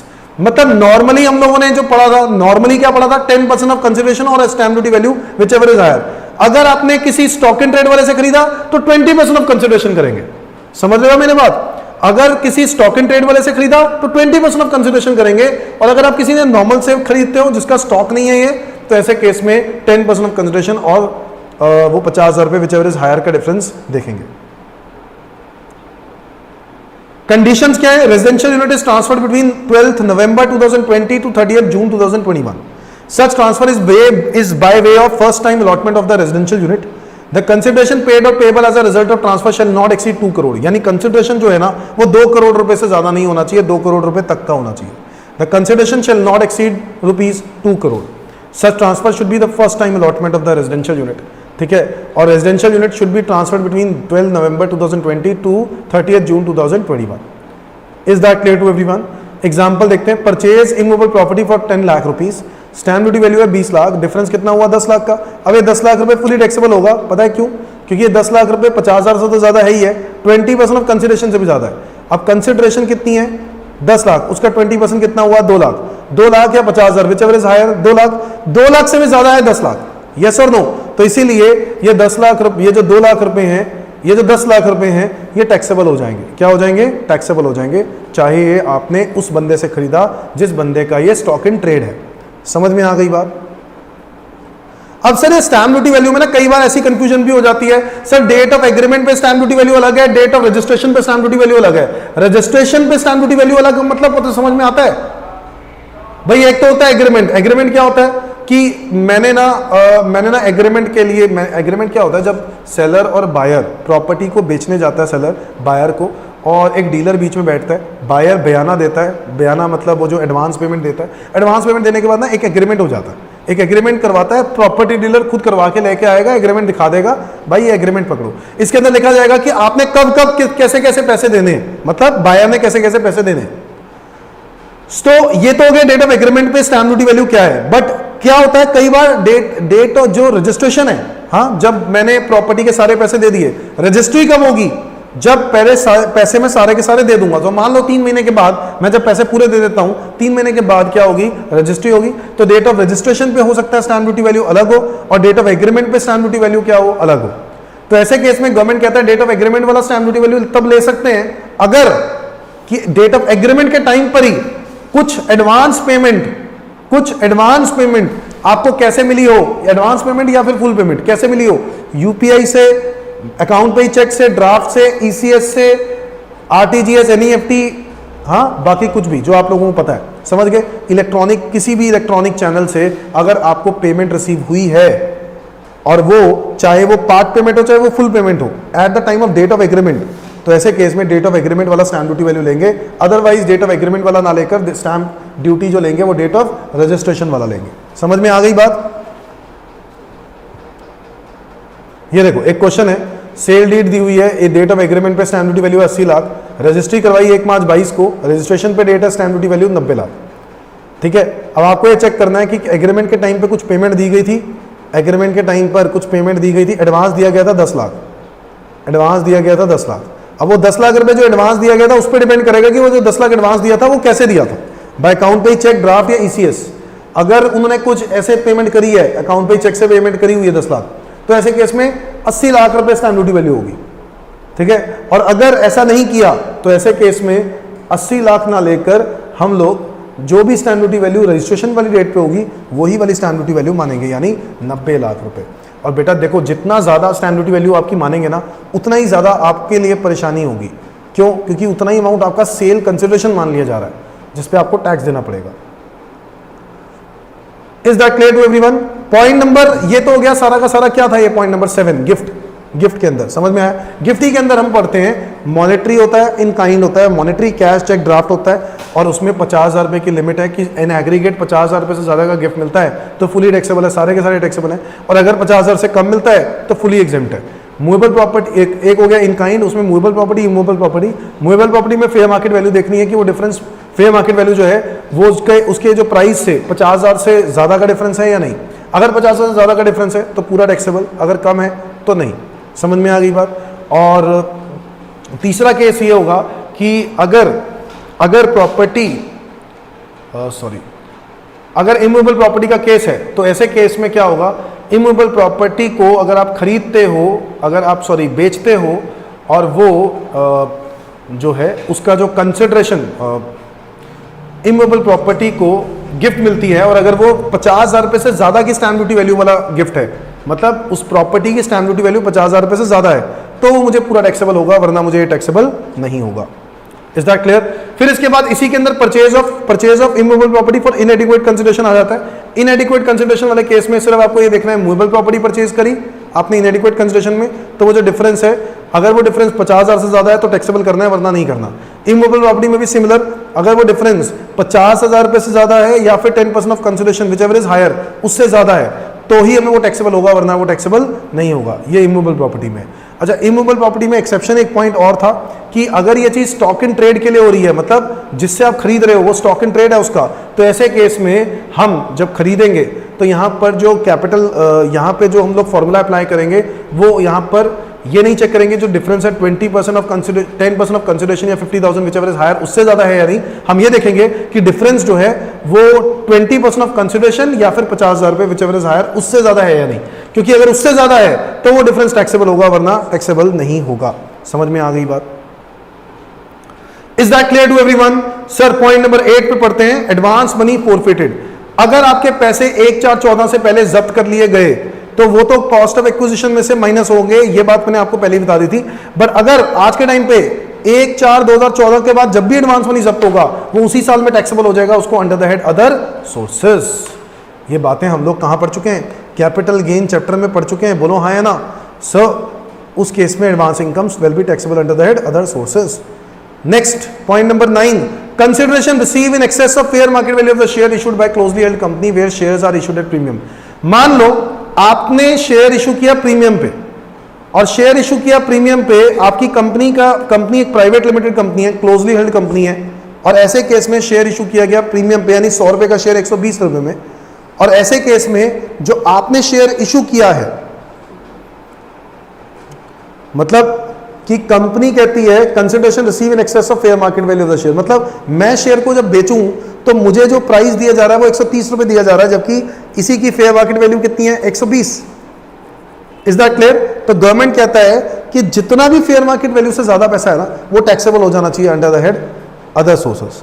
Fair market value 120 है ना, तो issue price 130 कैसे हो गया? तो वो जो extra price आपको मिल रहा है, ठीक है, वो गवर्नमेंट कहता है टैक्सेबल हो जाएगा under the head other sources. तो ऐसा ही कुछ ऐसा किया होगा, वो चीज है। और बाकी क्वेश्चन अभी हम प्रैक्टिस करेंगे बेटा, और क्वेश्चन प्रैक्टिस करेंगे। पॉइंट नंबर 10, कॉम्पेंसेशन और other payment in connection with termination of his employment. अगर एम्प्लॉयमेंट की टर्मिनेशन हो जाती है, मतलब एम्प्लॉय को धक्के मार के निकाल दिया जाता है, टर्मिनेट कर दिया जाता है, और ऐसे केस में कोई कॉम्पेंसेशन देनी पड़े, तो वो compensation will be taxable under the head other sources. Any compensation or other payment due to or received by a person, whatever name called in connection with termination of his employment or modification of terms and condition relating thereto shall be chargeable under this head. समझ में आ गई बात?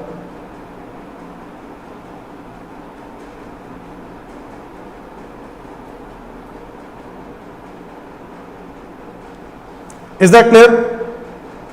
So compensation or other payment in connection with termination of employment. अगर employ को मैं धक्के मार के निकाल देता हूं, एम्प्लॉय को टर्मिनेट करना है, और उसके बदले में क्यों मैंने एम्प्लॉय को टर्मिनेट करना है? एम्प्लॉय को मैंने इसलिए टर्मिनेट करना है क्योंकि उसने कुछ ऐसे कारण थे जो उसने काम सही तरीके से नहीं किया। तो अगर कुछ कारण है जिसकी वजह से मैं उसको निकाल रहा हूं और उसकी वजह से ब्रीच ऑफ कॉन्ट्रैक्ट का केस लग रहा है, तो ऐसे केस में जो कॉम्पेंसेशन मिलेगी that will be taxable under the head other sources, under the head other sources. Next, income from की मैन इंश्योरेंस पॉलिसी। याद करो बच्चों, की man insurance policy important person company का, और अगर उसकी डेथ हो जाती है तो इसके अंदर 3 केस होते थे, याद है? या तो इंश्योरेंस कंपनी पैसा कंपनी को दे देगी, that will be taxable under that PGBP. अगर ये कंपनी को पैसा ना देकर एम्प्लॉय की फैमिली मेंबर्स को दिया जाए, तो फैमिली मेंबर्स को टैक्सेबल होगा under the head other sources. समझ में आ गई बात? एक दो नोट है, interest on post office saving bank account is exempt up to 3500 per annum in case of individual account, और एग्जेम्प्ट अप टू 7000 रुपये अगर 2 अकाउंट या 2 या 2 से ज्यादा बंदा अकाउंट खुलवाता है। तो कितना होगा? 7000 per annum. Point number 12, residual income. अब देखो गवर्नमेंट ने बड़ी चालाकी से एक सेक्शन बना दिया, रेजिडुअल इनकम मतलब जो बच गई वो सब इसी के अंदर। So any income chargeable to tax is not taxable under the head salary, house property, capital gain and PGBP, and then it is taxable under the head other sources. समझ में आ गई बात? 1 मिनट के लिए वेट करना बेटा।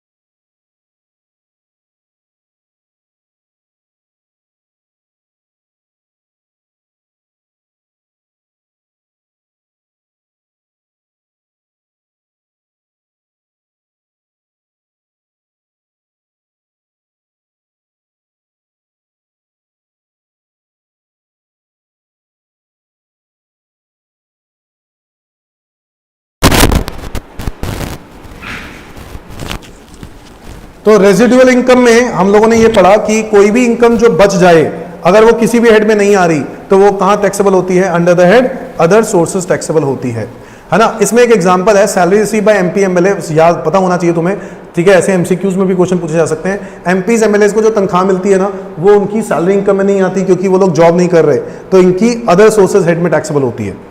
Family pension, point number 13, family pension.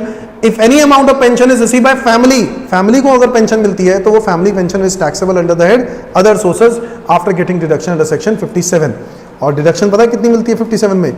1/3 of pension receive और 15,000 रुपए per annum which ever is less, इतने की पेंशन की डिडक्शन मिल जाती है। समझ में आया? तो ये 13 जो इनकम्स हम लोगों ने पढ़ी है ना, ये सारी अदर सोर्सेज के लिए पढ़ी है।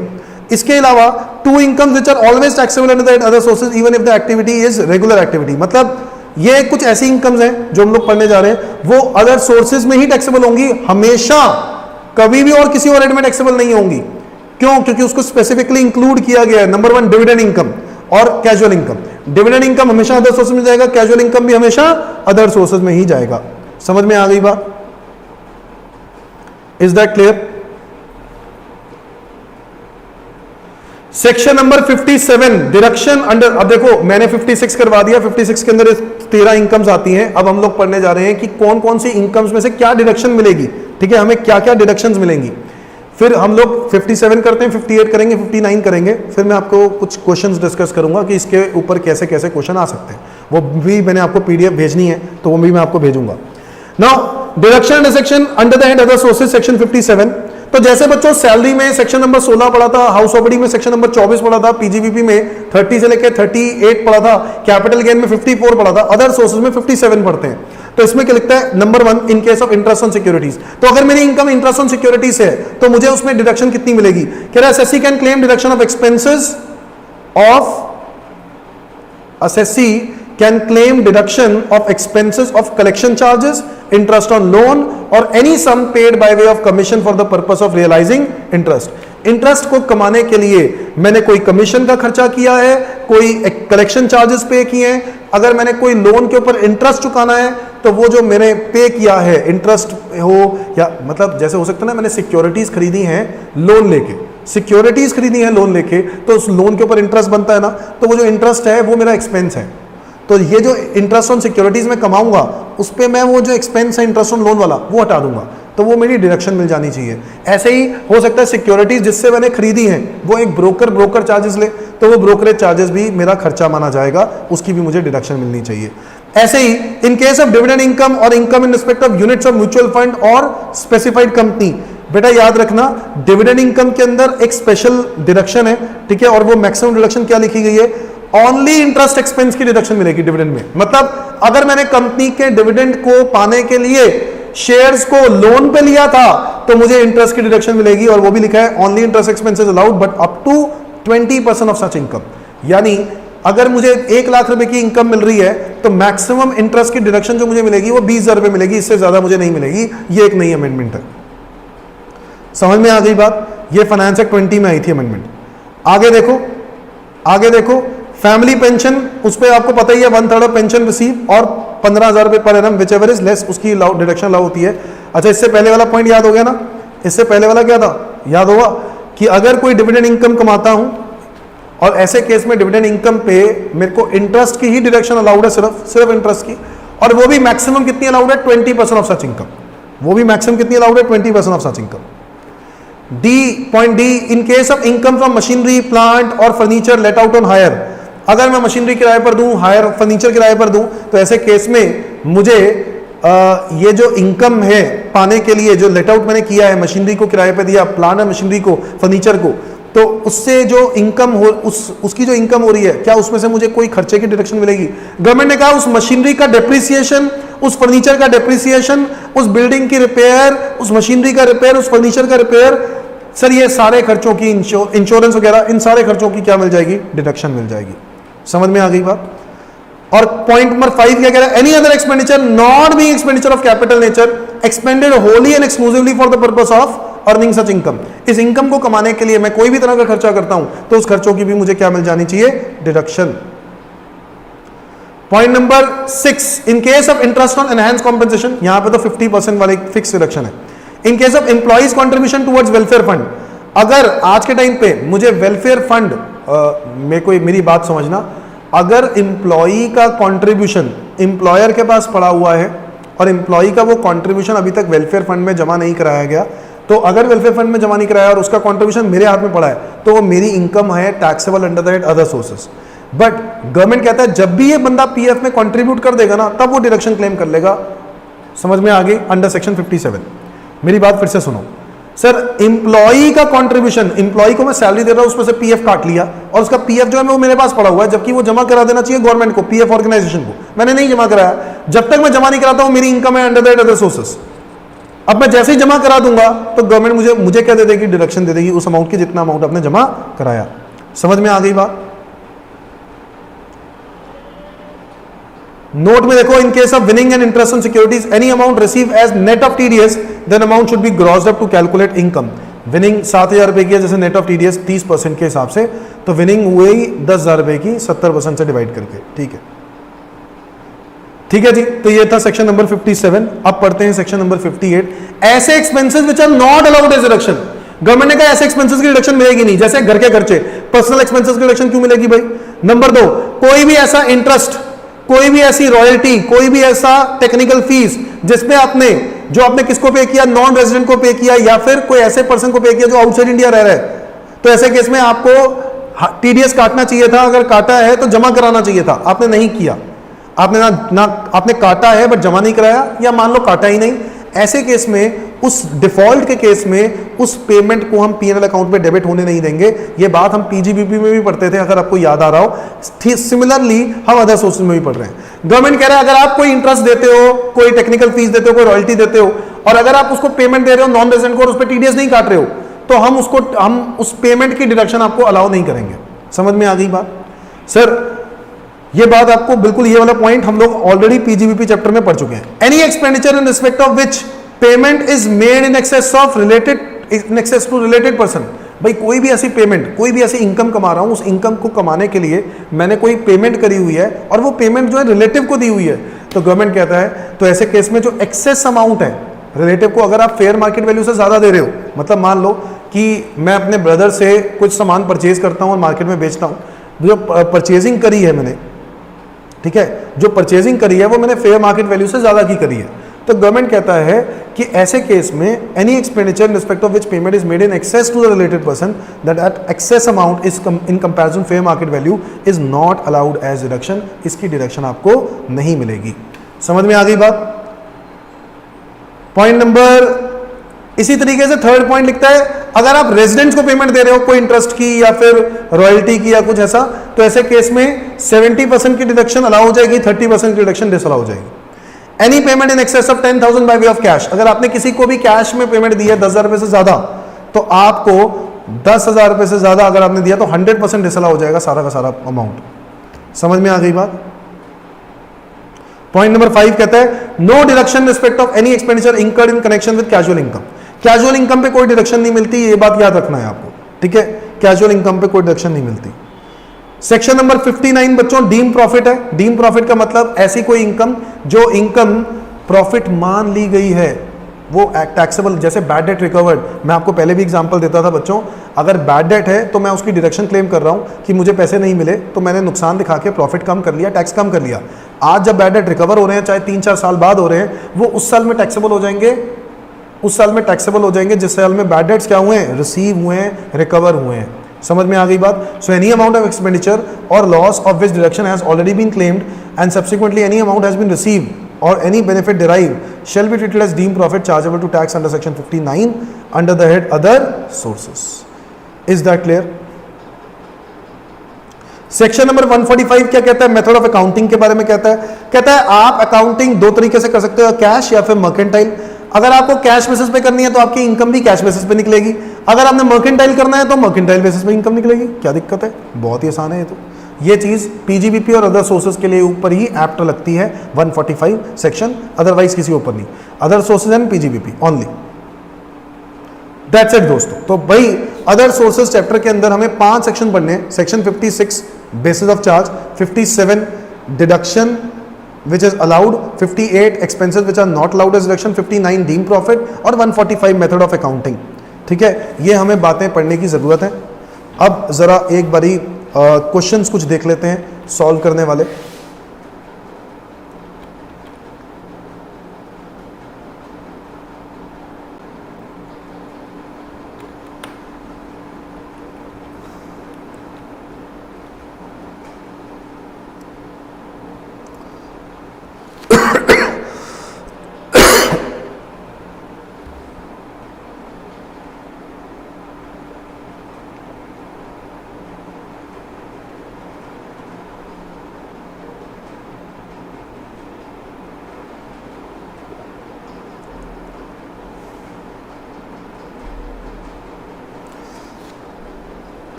हाँ जी बच्चों, तो अब कुछ क्वेश्चन देखते हैं अदर सोर्सेस के।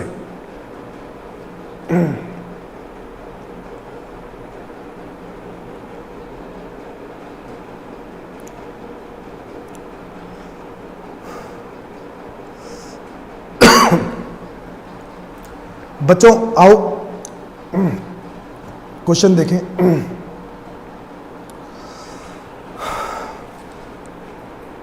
अच्छा, पहले तो ये है, अभी आपको याद होगा मैंने एक पॉइंट पढ़ाया था कि कंसिडरेशन अगर आपको fair market value of the share से ज्यादा मिले, ठीक है, in the closely held company, तो ऐसे केस में वो difference is taxable under the head other sources. मैंने शेयर इशू किया, इशू करने पर मेरा जो इशू है वो प्रीमियम वाला केस है। प्रीमियम मतलब 100 से ऊपर वाला, 110, 120, और कंसिडरेशन रिसीव इन एक्सेस, मतलब जो कंसिडरेशन मिल रही है वो फेयर मार्केट वैल्यू से भी ज्यादा पे मिल रही है। तो ऐसे केस में जितना डिफरेंस है ना वो टैक्सेबल होगा under the head other sources. ये वो पॉइंट कह रहा है। अब इसका मैं कुछ एग्जांपल देकर कराता हूं। ये देखो, ये एग्जांपल है, ये मैं आपको नोट्स दूंगा। ये देखो, मान लो ए प्राइवेट लिमिटेड 10,000 शेयर इशू किए, फेस वैल्यू कितनी है 100, फेयर मार्केट वैल्यू कितना है 120, इशू प्राइस कितना है 130। देखो प्रीमियम का केस होना जरूरी है, प्रीमियम का केस नहीं है तो ये टैक्सेबल नहीं होगा। तो आपने देखा प्रीमियम का केस है, इशू प्राइस 130 है, फेस वैल्यू 100 है, तो 30 रुपए का तो प्रीमियम ही है। मार्केट में वैल्यू कितनी है 120, तो 120 के बदले में 10 रुपए ज्यादा नहीं मिले, यस 10 रुपए ज्यादा मिले। तो ये 10 रुपए जो ज्यादा मिले हैं 10,000 शेयर के हिसाब से 1 लाख रुपए, तो ये 1 लाख रुपए टैक्सेबल होंगे under the head other sources. किसको? कंपनी को। समझ में आ गया? बहुत ही बढ़िया। सर एक और क्वेश्चन देखो, 20,000 शेयर इशू किए, इशू प्राइस कंपनी की फेस वैल्यू शेयर की कितनी है 100, मार्केट प्राइस 120, प्रीमियम का केस है। प्रीमियम का केस तो है, बट क्या ये फेयर मार्केट वैल्यू से ज्यादा है? नहीं है, फेयर मार्केट वैल्यू से ज्यादा नहीं है, इस वजह से यहां पर कुछ भी टैक्सेबल नहीं होगा। समझ में आ गई बात? आओ जरा तीसरा देखते हैं। 30,000 शेयर है, 100 रुपए का फेस वैल्यू है, 90 रुपए का इसका मार्केट प्राइस है, और 98 का आपने इशू किया, मतलब डिस्काउंट में इशू किया, पॉसिबल ही नहीं है, टैक्सेबल ही नहीं हो सकता। समझ में आ गया बात? प्रीमियम होना जरूरी है, नहीं तो टैक्सेबल नहीं होगा। 40,000 शेयर है, फेस वैल्यू कितनी है 100, इशू प्राइस मार्केट वैल्यू कितनी है 90, इशू प्राइस 110, मतलब 100 से तो ऊपर ही है ना, प्रीमियम का केस है। फेयर मार्केट वैल्यू से कितना ज्यादा है? 90 से 110, 20 रुपए ज्यादा है, तो 20 रुपए मल्टीप्लाई बाय 40,000, 8 लाख रुपए कंपनी को क्या टैक्सेबल हो जाएंगे। एक्स्ट्रा अमाउंट मिला है भाई, ये एक्स्ट्रा अमाउंट। समझ में आ गई बात? ये पॉइंट समझना बहुत जरूरी था। आ जाओ अब कुछ एक आधे क्वेश्चन और दिखाता हूं मैं आपको रैंडमली। अच्छा याद रहे, अगर अगर अगर आपके डिविडेंड के ऊपर टैक्स सीडीटी लग चुका है, क्या लग चुका है? सीडीटी, तो शेयर होल्डर को ये डिविडेंड पर टैक्स नहीं देना। हो सकता है कि कभी डिविडेंड पहले अनाउंस किया गया हो, डिविडेंड पर टैक्स शेयर होल्डर्स कंपनी ने दे दिया। अगर डिविडेंड पर टैक्स दे दिया तो शेयर होल्डर को डिविडेंड पर टैक्स देने की जरूरत नहीं है, क्योंकि वो डिविडेंड पर टैक्स ऑलरेडी दे चुके हैं। तो आपको वो केस समझना पड़ेगा कि ये कौन सा केस है। जैसे XYZ limited, a domestic company, declares a dividend of 150 lakhs for the financial year 1920 and distributes the same on 31st July 2021. Mr. A holding 10% shares in XYZ Limited received dividend of 15 lakh in July 2021. Mr. B holding 5% shares in XYZ Limited received dividend of 7.5 lakh in July 2021. Discuss the tax liability in the hands of Mr. A and Mr. B, assuming that Mr. A and Mr. B has not received any dividend from any other domestic company. कोई और domestic company से dividend नहीं मिला। ठीक है, तो mister A को 10% dividend मिला, मतलब 150 लाख का 10% 15 लाख मिला होगा, और मिस्टर बी को 5% के हिसाब से 7.5 लाख मिला होगा। अब बात यहां पर यह है कि क्या ये डिविडेंड अनाउंस कब किया गया है? डिविडेंड अनाउंस कब किया गया? अगर डिविडेंड अनाउंस किया गया है बजट से पहले, ये देखो ध्यान से देखो, बजट से पहले, बजट 2020 में आई थी, वो बात आई थी नहीं आई थी?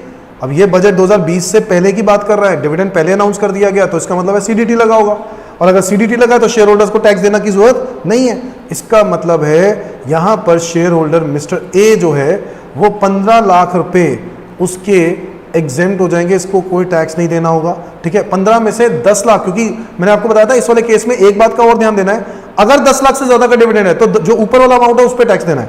तो 10 लाख से ज्यादा कितना है? 5 का 10% कितना हो गया? 50,000। तो 50,000 रुपए प्लस सेस 4% के हिसाब से, यानी टोटल 52,000 रुपीज का टैक्स पे करना पड़ेगा। और मिस्टर बी के केस में क्या आंसर हो जाएगा? Nil. Is that clear? So mister B holding 5% shares receive dividend of 7.5 lakh, 10 lakh तक एग्जेम्प्ट होता है, तो इस पे कोई टैक्स नहीं जाएगा। Is that clear to everyone? समझ में आती है बात?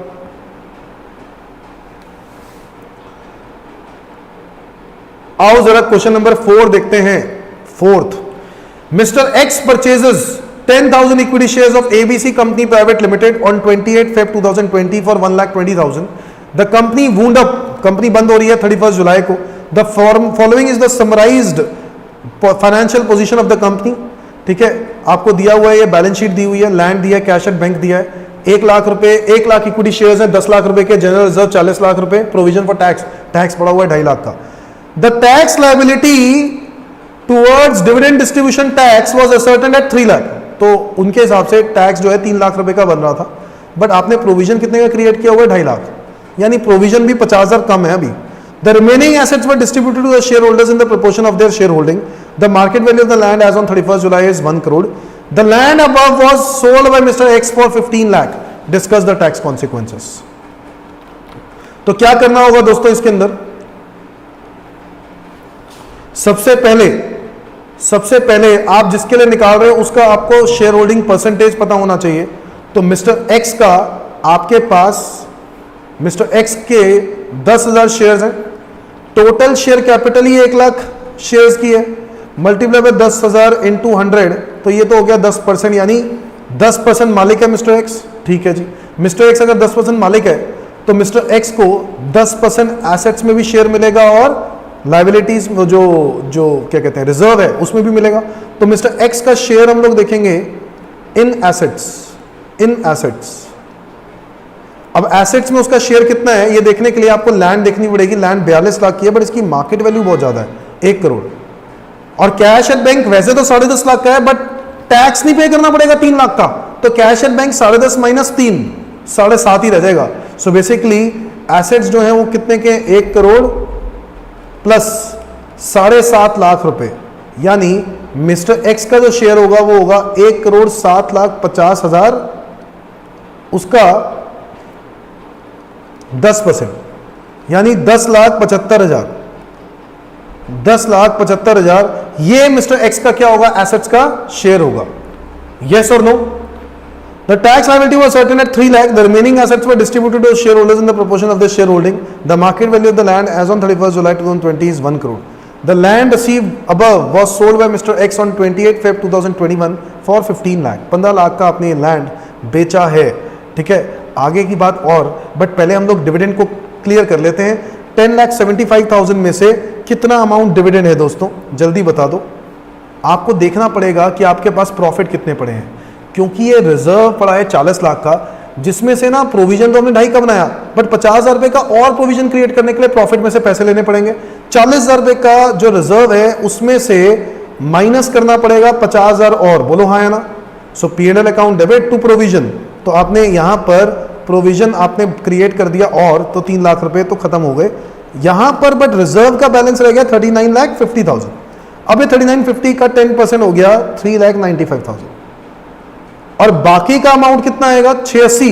ये जो 6,80,000 आ रहा है ना, ये मान लिया जाएगा कि आपने शेयर्स बेच दिए हैं, और ये जो 3,90,000 है ये तो है डीम्ड डिविडेंड। क्या है ये?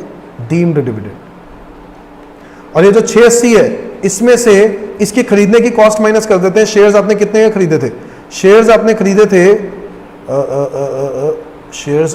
थे क्वेश्चन में लिखा होगा 1,20,000 रुपए के, है ना? तो 1,20,000 रुपए के शेयर्स खरीदे थे, 680 के बेच दिए, तो 560 आपने कैपिटल गेन कमाया। 5,60,000 रुपए कैपिटल गेन कमाया। समझ में आ गई बात? ये मान लिया जाएगा कि शेयर्स आपने बेच दिए हैं। Yes or no? अब आगे, अब देखो ऐसा भी हो रहा है कि आपको ये जो लैंड मिली, आपने लैंड भी एज इट इज बेच दी। आगे लैंड क्या कर दी? बेच दी। लैंड कितने की है?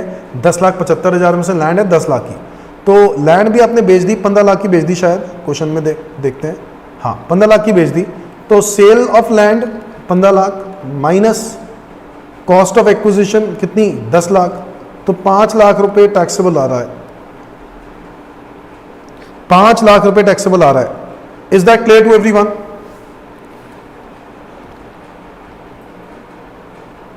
ये 1455 कैसे आया?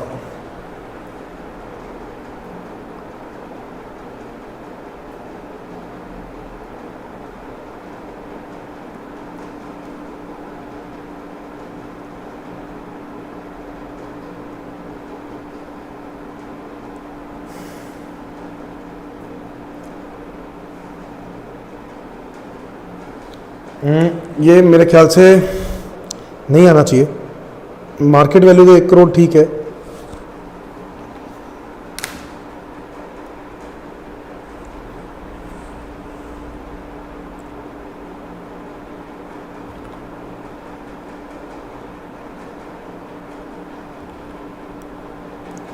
$1455 तो दूर दूर तक नहीं आ रहा। मुझे लगता है कुछ गलती हो गई है, एक बारी इसको छोड़ दो। इसका आंसर आएगा 1075। इसका आंसर लिख लेना बेटा 10,75,000। ठीक है, 10,75,000 भी नहीं, 10,75,000 में से भी 3,95,000 तो डीम डिविडेंड हो जाएगा। 680 आपकी नॉर्मल सेल कंसेशन होगी, जिसमें से आपने 1,20,000 के डिविडेंड शेयर्स खरीदे थे, वो माइनस कर देंगे तो आपका आ जाएगा capital gain.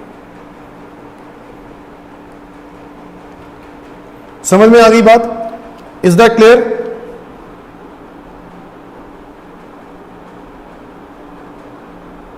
Thank you Manish. I hope आप लोग बाकी अपने दोस्तों को भी रिकमेंड करेंगे।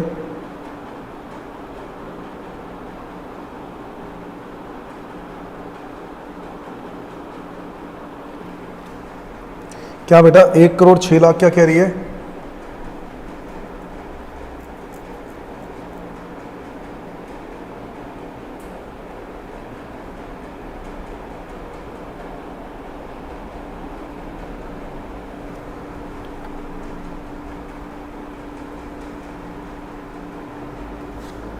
मैंने तो वही किया है, 10,75,000 है, 395 यहां पर डीम डिविडेंड हो गया।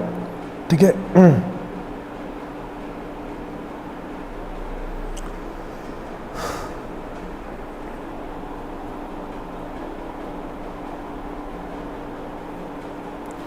एक करोड़ 6 लाख तो नहीं आना चाहिए यार किसी भी हाल में। इस क्वेश्चन का आंसर तो नहीं आना चाहिए, कुछ और भी रीजन होगा या तो।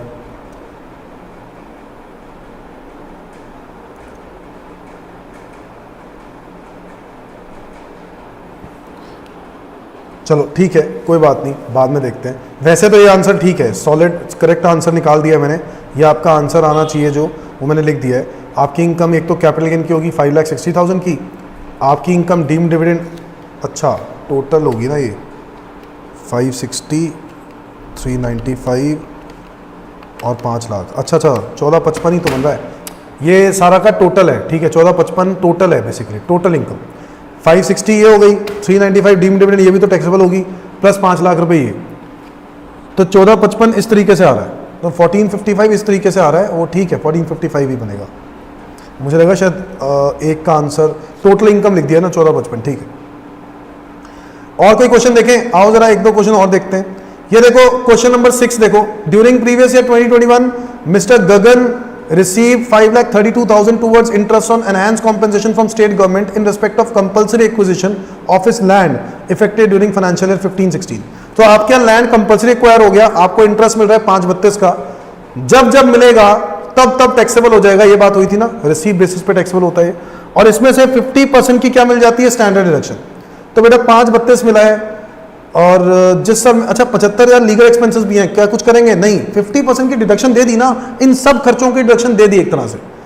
अब तुम खर्चा करो या ना करो 50% की डिडक्शन मिलेगी। तो 5,32 माइनस 2,66,000 तो बचेगा 2,66,000, वही टैक्सेबल होगा और कुछ नहीं। और उस साल में होगा जिस साल में सारे पैसे मिले हैं। तो आपको फाइनेंशियल ईयर 2021 में मुझे लगता है सारे पैसे मिले हैं। ये इस साल के इंटरेस्ट थे, बट मिले कब है आपको? सब 2020-21 में। ये देखो प्रीवियस ईयर 20-21 में। ये देखो गिफ्ट वाले क्वेश्चन देखो जरा एक बारी, एक दो क्वेश्चन गिफ्ट वाले भी देख लो। Mrs. Rupali has furnished the following incomes pertaining to the year ended 31st March 21. She bought 100 equity shares of listed company from a friend of rupees 80,000. 80,000 रुपए के आपने कुछ लिस्टेड शेयर्स खरीदे हैं अपने फ्रेंड से और मार्केट वैल्यू उसकी 155 है. सो पहला पार्ट तो आपका सिंपली टैक्सेबल हो जाना चाहिए. बोलो हाँ या ना. एक 55 माइनस 80 यानी ये हो जाएगा 75,000. ये 75,000 क्योंकि 50,000 से ज्यादा है तो ये टैक्सेबल होगा. Yes or no. On 25th wedding anniversary she receive cash gift of 1,01,000 from her family from her friend. तो 1,01,000 फ्रॉम हर फ्रेंड, फ्रेंड वाला अमाउंट टैक्सेबल होगा. Number 3, on the above occasion she also receive. Wedding anniversary is not marriage दोस्तों. Marriage में अगर आपको gift मिलता है तो वो एग्जेम्प्ट होता है, बट अगर वेडिंग एनिवर्सरी पे मिलता है तो वो टैक्सेबल होगा. On the above occasion she also received a platinum ring from her brother living in Singapore. So brother से मिला है तो उसको तो छोड़ दो ना, वो एग्जेम्प्ट आ जाएगा क्योंकि ब्रदर रिलेटिव में आता है. आपने देखा ये ताए चाचे मामे फूफड़ जी कहाँ तक तो पहुंच गए थे, तो भाई नहीं आएगा यार. Number 4, she got a cash gift in aggregate of 25,000 from her 4 friend. 25,000 4 friend से मिले. 25, 25, 25, 25 तो कितने हो गए? 1 लाख रुपए. यहां पर पूरे 1 लाख रुपए क्या हो जाएगा? टैक्सेबल.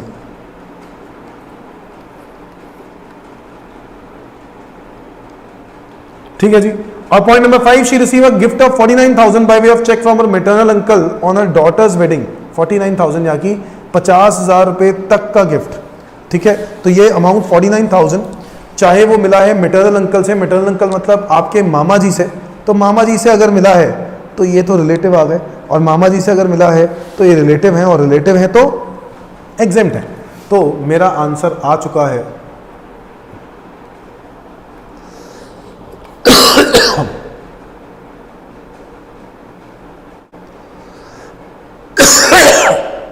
सॉरी. अच्छा, ये 49,000 टैक्सेबल इसलिए नहीं होगा क्योंकि ये 49,000 50,000 से कम है, क्योंकि ये 49,000 50,000 से कम है. अच्छा, ये भी मेरी गलती हो गई, यहां पर भी आपको 25,000 ही मिल रहा है सिर्फ. She got cash gift in aggregate of 25,000 from her 4 friends and in aggregate है 25,000.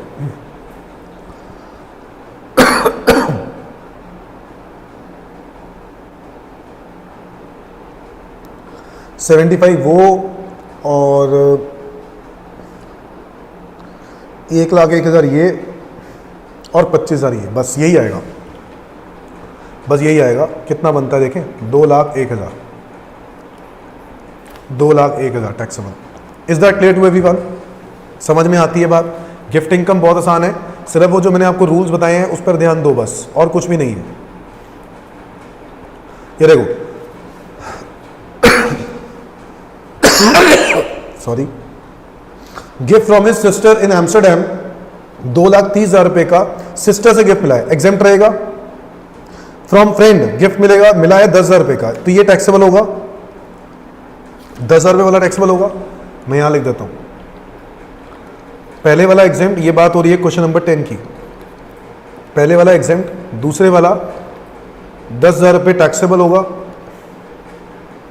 तीसरे वाला point, dividend from shares of various Indian companies 12,600 taxable होगा. Point number 4, gift from mother's friend on engagement, तो ये भी टैक्सेबल होगा, mother's friend है. Gift from fiancee, fiancee है भाई, अभी शादी नहीं हुई है, तो इसीलिए अभी ये टैक्सेबल रहेगा. और इंटरेस्ट ऑन बैंक डिपॉजिट, ये 25,000 रुपए आपको मिला है, तो ये भी टैक्सेबल रहेगा. तो टोटल जो अमाउंट आएगा, इसके अलावा आपकी हाउस ऑपरेटिंग इनकम भी है 62,000 की. ये अदर सोर्सेज हो गए, ये अदर सोर्सेज हो गए. ठीक है, और ये सब मैं ऐड कर देता हूं. 62,000 plus 10,000 plus 12,600 plus 25,000 plus 75,000 plus 25,000, 2,09,600 ये हमारी इनकम आ गई दोस्तों. ये आ गई हमारी income 2,09,600. Is that clear? Question number 10 done. कुछ पूछना है? नहीं, आगे बढ़े. एक आधा क्वेश्चन और देखते हैं. Shrimati Lakshmi reports the following transactions to you. Question number 11, receive cash gift on occasion of her marriage for 1,20,000। Cash gift मिला है 1,20,000 रुपए का ऑन हर मैरिज। मैरिज पे कोई भी गिफ्ट मिलता है तो क्या होता है, एग्जेम्प्ट होता है ना। It includes gift of non relatives. Marriage में मिले एग्जेम्प्ट होता है, बस ये बात आपको याद रखनी है। नंबर दो, on 1 August 2020 being her birthday she receive a gift by means of cheque from her mother's maternal uncle. Mother के मामा जी, भाई मदर के मामा जी ने अगर आपको दिया है तो वो आपके तो दूर के रिश्तेदार हो गए, मदर के मामा जी ने दिया है तो ऐसे केस में ये अमाउंट आपको टैक्सेबल होना चाहिए। समझ में आ गई बात, ये अमाउंट आपको टैक्सेबल होना चाहिए, बट टैक्सेबल तभी होगा जब ये टोटल 40,000 रुपए से 50,000 रुपए से ज्यादा होगा।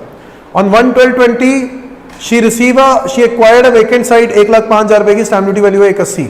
तो क्या करना है हमें कि डिफरेंस जो है वो 50,000 से ज्यादा है या नहीं, 75,000 50,000 से ज्यादा है और 10% ऑफ कंसिडरेशन से ज्यादा है, बिल्कुल है। तो ऐसे केस में ये 75,000 भी टैक्सेबल हो जाएगा।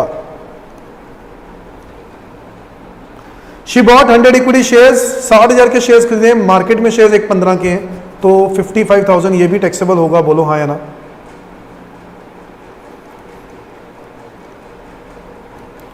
ठीक है, एक फर्स्ट पॉइंट जो सेकंड पॉइंट था,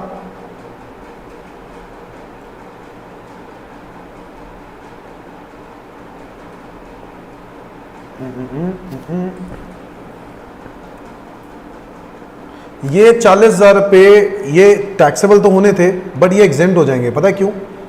क्योंकि साल भर में 50,000 रुपये से ज़्यादा का कैश नहीं आया आपका गिफ्ट, है ना। देखो मॉनेटरी गिफ्ट के लिए 50,000 की लिमिट अलग है दोस्तों, मूवेबल प्रॉपर्टी के लिए 50,000 की लिमिट अलग है, इमूवेबल प्रॉपर्टी वाला अलग है। तो इसलिए यहाँ पर जो 50,000 की लिमिट है वो पूरी नहीं हो रही, इसलिए ये एग्जेम्प्ट हो जाएगा। वैसे ये टैक्सेबल था, तो यहाँ पर टोटल जो आंसर आएगा वो कितना आएगा, 1,30,000। तो रीज़न है नॉन टैक्सेबल होने का क्योंकि टोटल 50,000 से कम है। अब तुम बोलोगे सर ये तो है ना टैक्सेबल, हाँ है, बट ये मूवेबल प्रॉपर्टी है।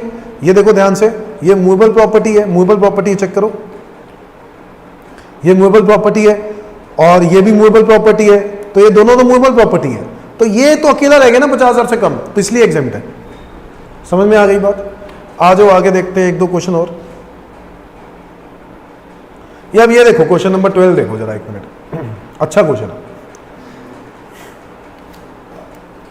Mr. A, a dealer in shares, received the following without consideration during previous year 2021 from his friend Mr. B.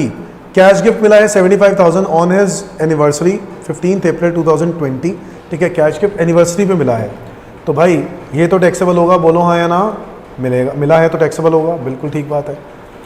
अच्छा, बुलियन मिला है, बुलियन मतलब गोल्ड, फेयर मार्केट वैल्यू जिसकी 60,000 रुपये है, तो टैक्सेबल होगा या नहीं होगा? बिल्कुल होगा सर, बिल्कुल होगा। Third, a plot of land मिला है जिसकी स्टैम्प ड्यूटी वैल्यू 5 लाख रुपए है on that date. Mister B purchase the land in April 10, ठीक है, अप्रैल 10 में खरीदी थी और 5 लाख रुपए का आपको लैंड मिल गया, तो 50,000 रुपए से ज्यादा है क्योंकि स्टैम्प ड्यूटी वैल्यू, तो ये टैक्सेबल होगा। इसी के आगे लिख रहा है mister A purchase from his friend mister C who is a dealer in share 1000 share of X limited at 400, the fair market value of the share was 600। तो 600 के शेयर मिस्टर ए ने कितने में खरीद लिए? 400 रुपए में। तो आपने 200 रुपए जो बचाए हैं, ये 200 रुपए जो बचाए हैं वो 200 रुपए टैक्सेबल होने चाहिए या नहीं होने चाहिए? होने चाहिए। तो 200 multiply by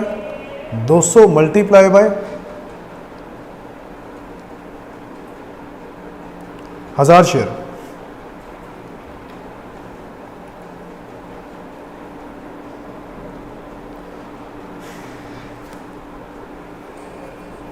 mister A purchase, एक मिनट, अरे हुई is a dealer in shares, dealer in share वाले से खरीदा है अगर आपने, तो मैंने आपको बताया था ना ये तो डिस्काउंट माना जाएगा। ना ये तो टैक्सेबल ही नहीं होगा, डीलर इन शेयर है ना, तो डिस्काउंट माना जाएगा। तो डीलर इन शेयर 1000 शेयर खरीदे 400 रुपए के हिसाब से, फेयर मार्केट वैल्यू है 600 रुपए। तो 600 रुपए की चीज 400 रुपए में खरीदी है, ये आपने मार्केट से सस्ते रेट पे खरीदी है, वो बात ठीक है, बट ये डिस्काउंट माना जाएगा क्योंकि जिससे आपने खरीदा वो डीलर इन शेयर्स है, इसलिए। Is that clear? ठीक है। और वैसे भी ये जो कल को बेच भी रहा है ना शेयर, ये बेच रहा है अंडर द हेड पीजीवीपी यानी बिजनेस के अंदर, वो खुद भी शेयर्स का डीलर है और वो भी शेयर खरीद रहा है, तो ऐसे केस में ये taxable under the head other sources नहीं होगा, ये बात हम लोगों ने पढ़ी है। Further, on 1st November 20, Mr. A took the possession of the property booked by him 2 years back for 20 lakh. Stamp duty value है 32 लाख 1 नवंबर को, डेट ऑफ बुकिंग पे है 23 lakh. He had make the payment of 1 lakh on date of booking. तो date of booking वाला देखेंगे 23 लाख. 23 लाख की चीज आपने 20 लाख में खरीदी, 3 लाख रुपए बचाए. तो 3 लाख रुपए जो बचाए that will be taxable under the head other sources. क्योंकि 3 लाख रुपए जो बचाए वो आप चेक करोगे 50,000 रुपए से और 10% ऑफ कंसिडरेशन से ज्यादा होने चाहिए, और यस दोनों ही है. तो ऐसे केस में ये हमारी इनकम हो जाएगी 9,35,000. ये हमारी अदर सोर्सेज इनकम है. अब अदर सोर्सेज इनकम के अलावा और भी कुछ इनकम दे रखी है. He has paid 1 lakh bye account पे चेक, ये तो हो गया. On 1 March 2021 he sold plot of land. Faridabad वाला प्लॉट ऑफ लैंड कौन सा था, ये वाला थर्ड वाला, बेच दिया. 7 लाख का बेच दिया. तो क्या होगा पता है, 7 लाख का बेच दिया, 5 लाख का खरीदा था. अब तुम कहोगे 5 लाख का कहाँ, वो तो गिफ्ट मिला था. बट 5 लाख तुमने टैक्सेबल में दिखा दिया ना, यहाँ पर आपने टैक्स दिया ना इस 5 लाख पे, तो अपने आप एक तरह से 5 लाख का बना दिया उसको. अब ये 2 लाख रुपए जो है वो टैक्सेबल हो जाएगा अंडर द हेड. 2 लाख रुपए टैक्सेबल हो जाएगा under the head capital gain.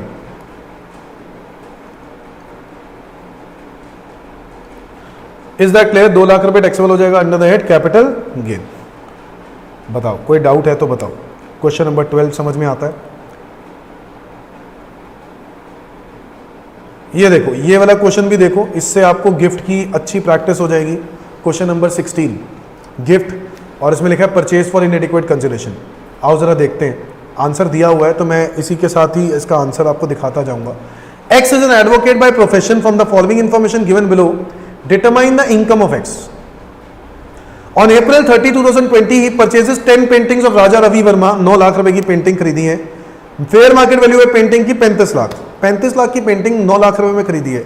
These paintings are purchased from an advocate. किसी बिजनेसमैन से नहीं खरीदी, आप एक एडवोकेट से ही खरीद रहे हो. तो भाई साहब ये 26 लाख रुपए टैक्सेबल होंगे या नहीं होंगे, बोलो. ये 26 लाख रुपए, 35 लाख की पेंटिंग थी, 9 लाख में मिल गई, 26 लाख रुपए टैक्सेबल हो जाएंगे under the head other sources. Income of X from legal profession, लो पीजीबीपी, कोई डाउट, 60 लाख.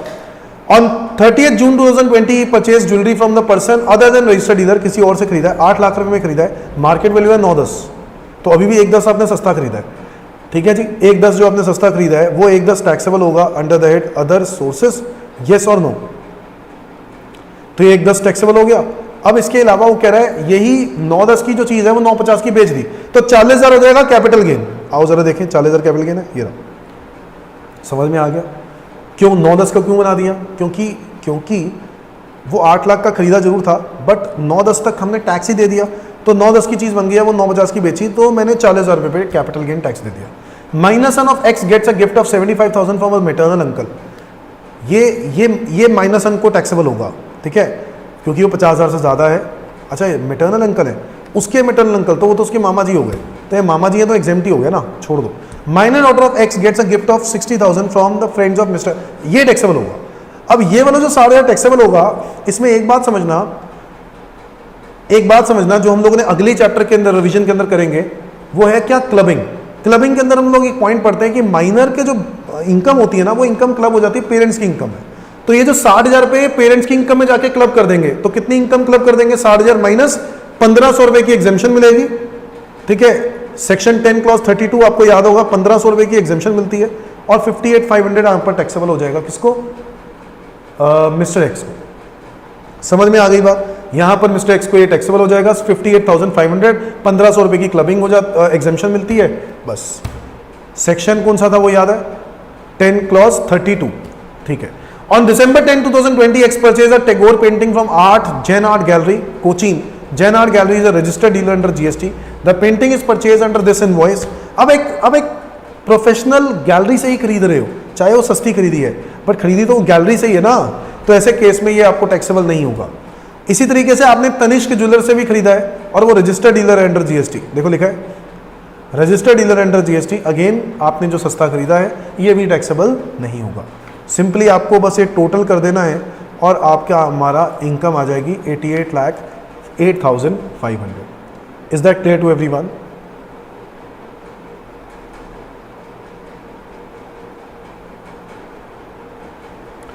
That's it. तो इसी तरीके से और भी कुछ क्वेश्चंस हैं जो आपको करने हैं प्रैक्टिस. गिफ्ट के और भी बहुत सारी चीज़ें। जो ज़्यादा इंपॉर्टेंट है वो है फैमिली पेंशन वाला पॉइंट, गिफ्ट वाला पॉइंट, ठीक है, और एनहांस कॉम्पेंसेशन का जो इंटरेस्ट वाला पॉइंट है, ये सब चीज़ें इंपॉर्टेंट है, तो आपको कवर अप करनी है दोस्तों, ठीक है, बढ़ना है, ठीक है। Bye bye everyone, bye bye.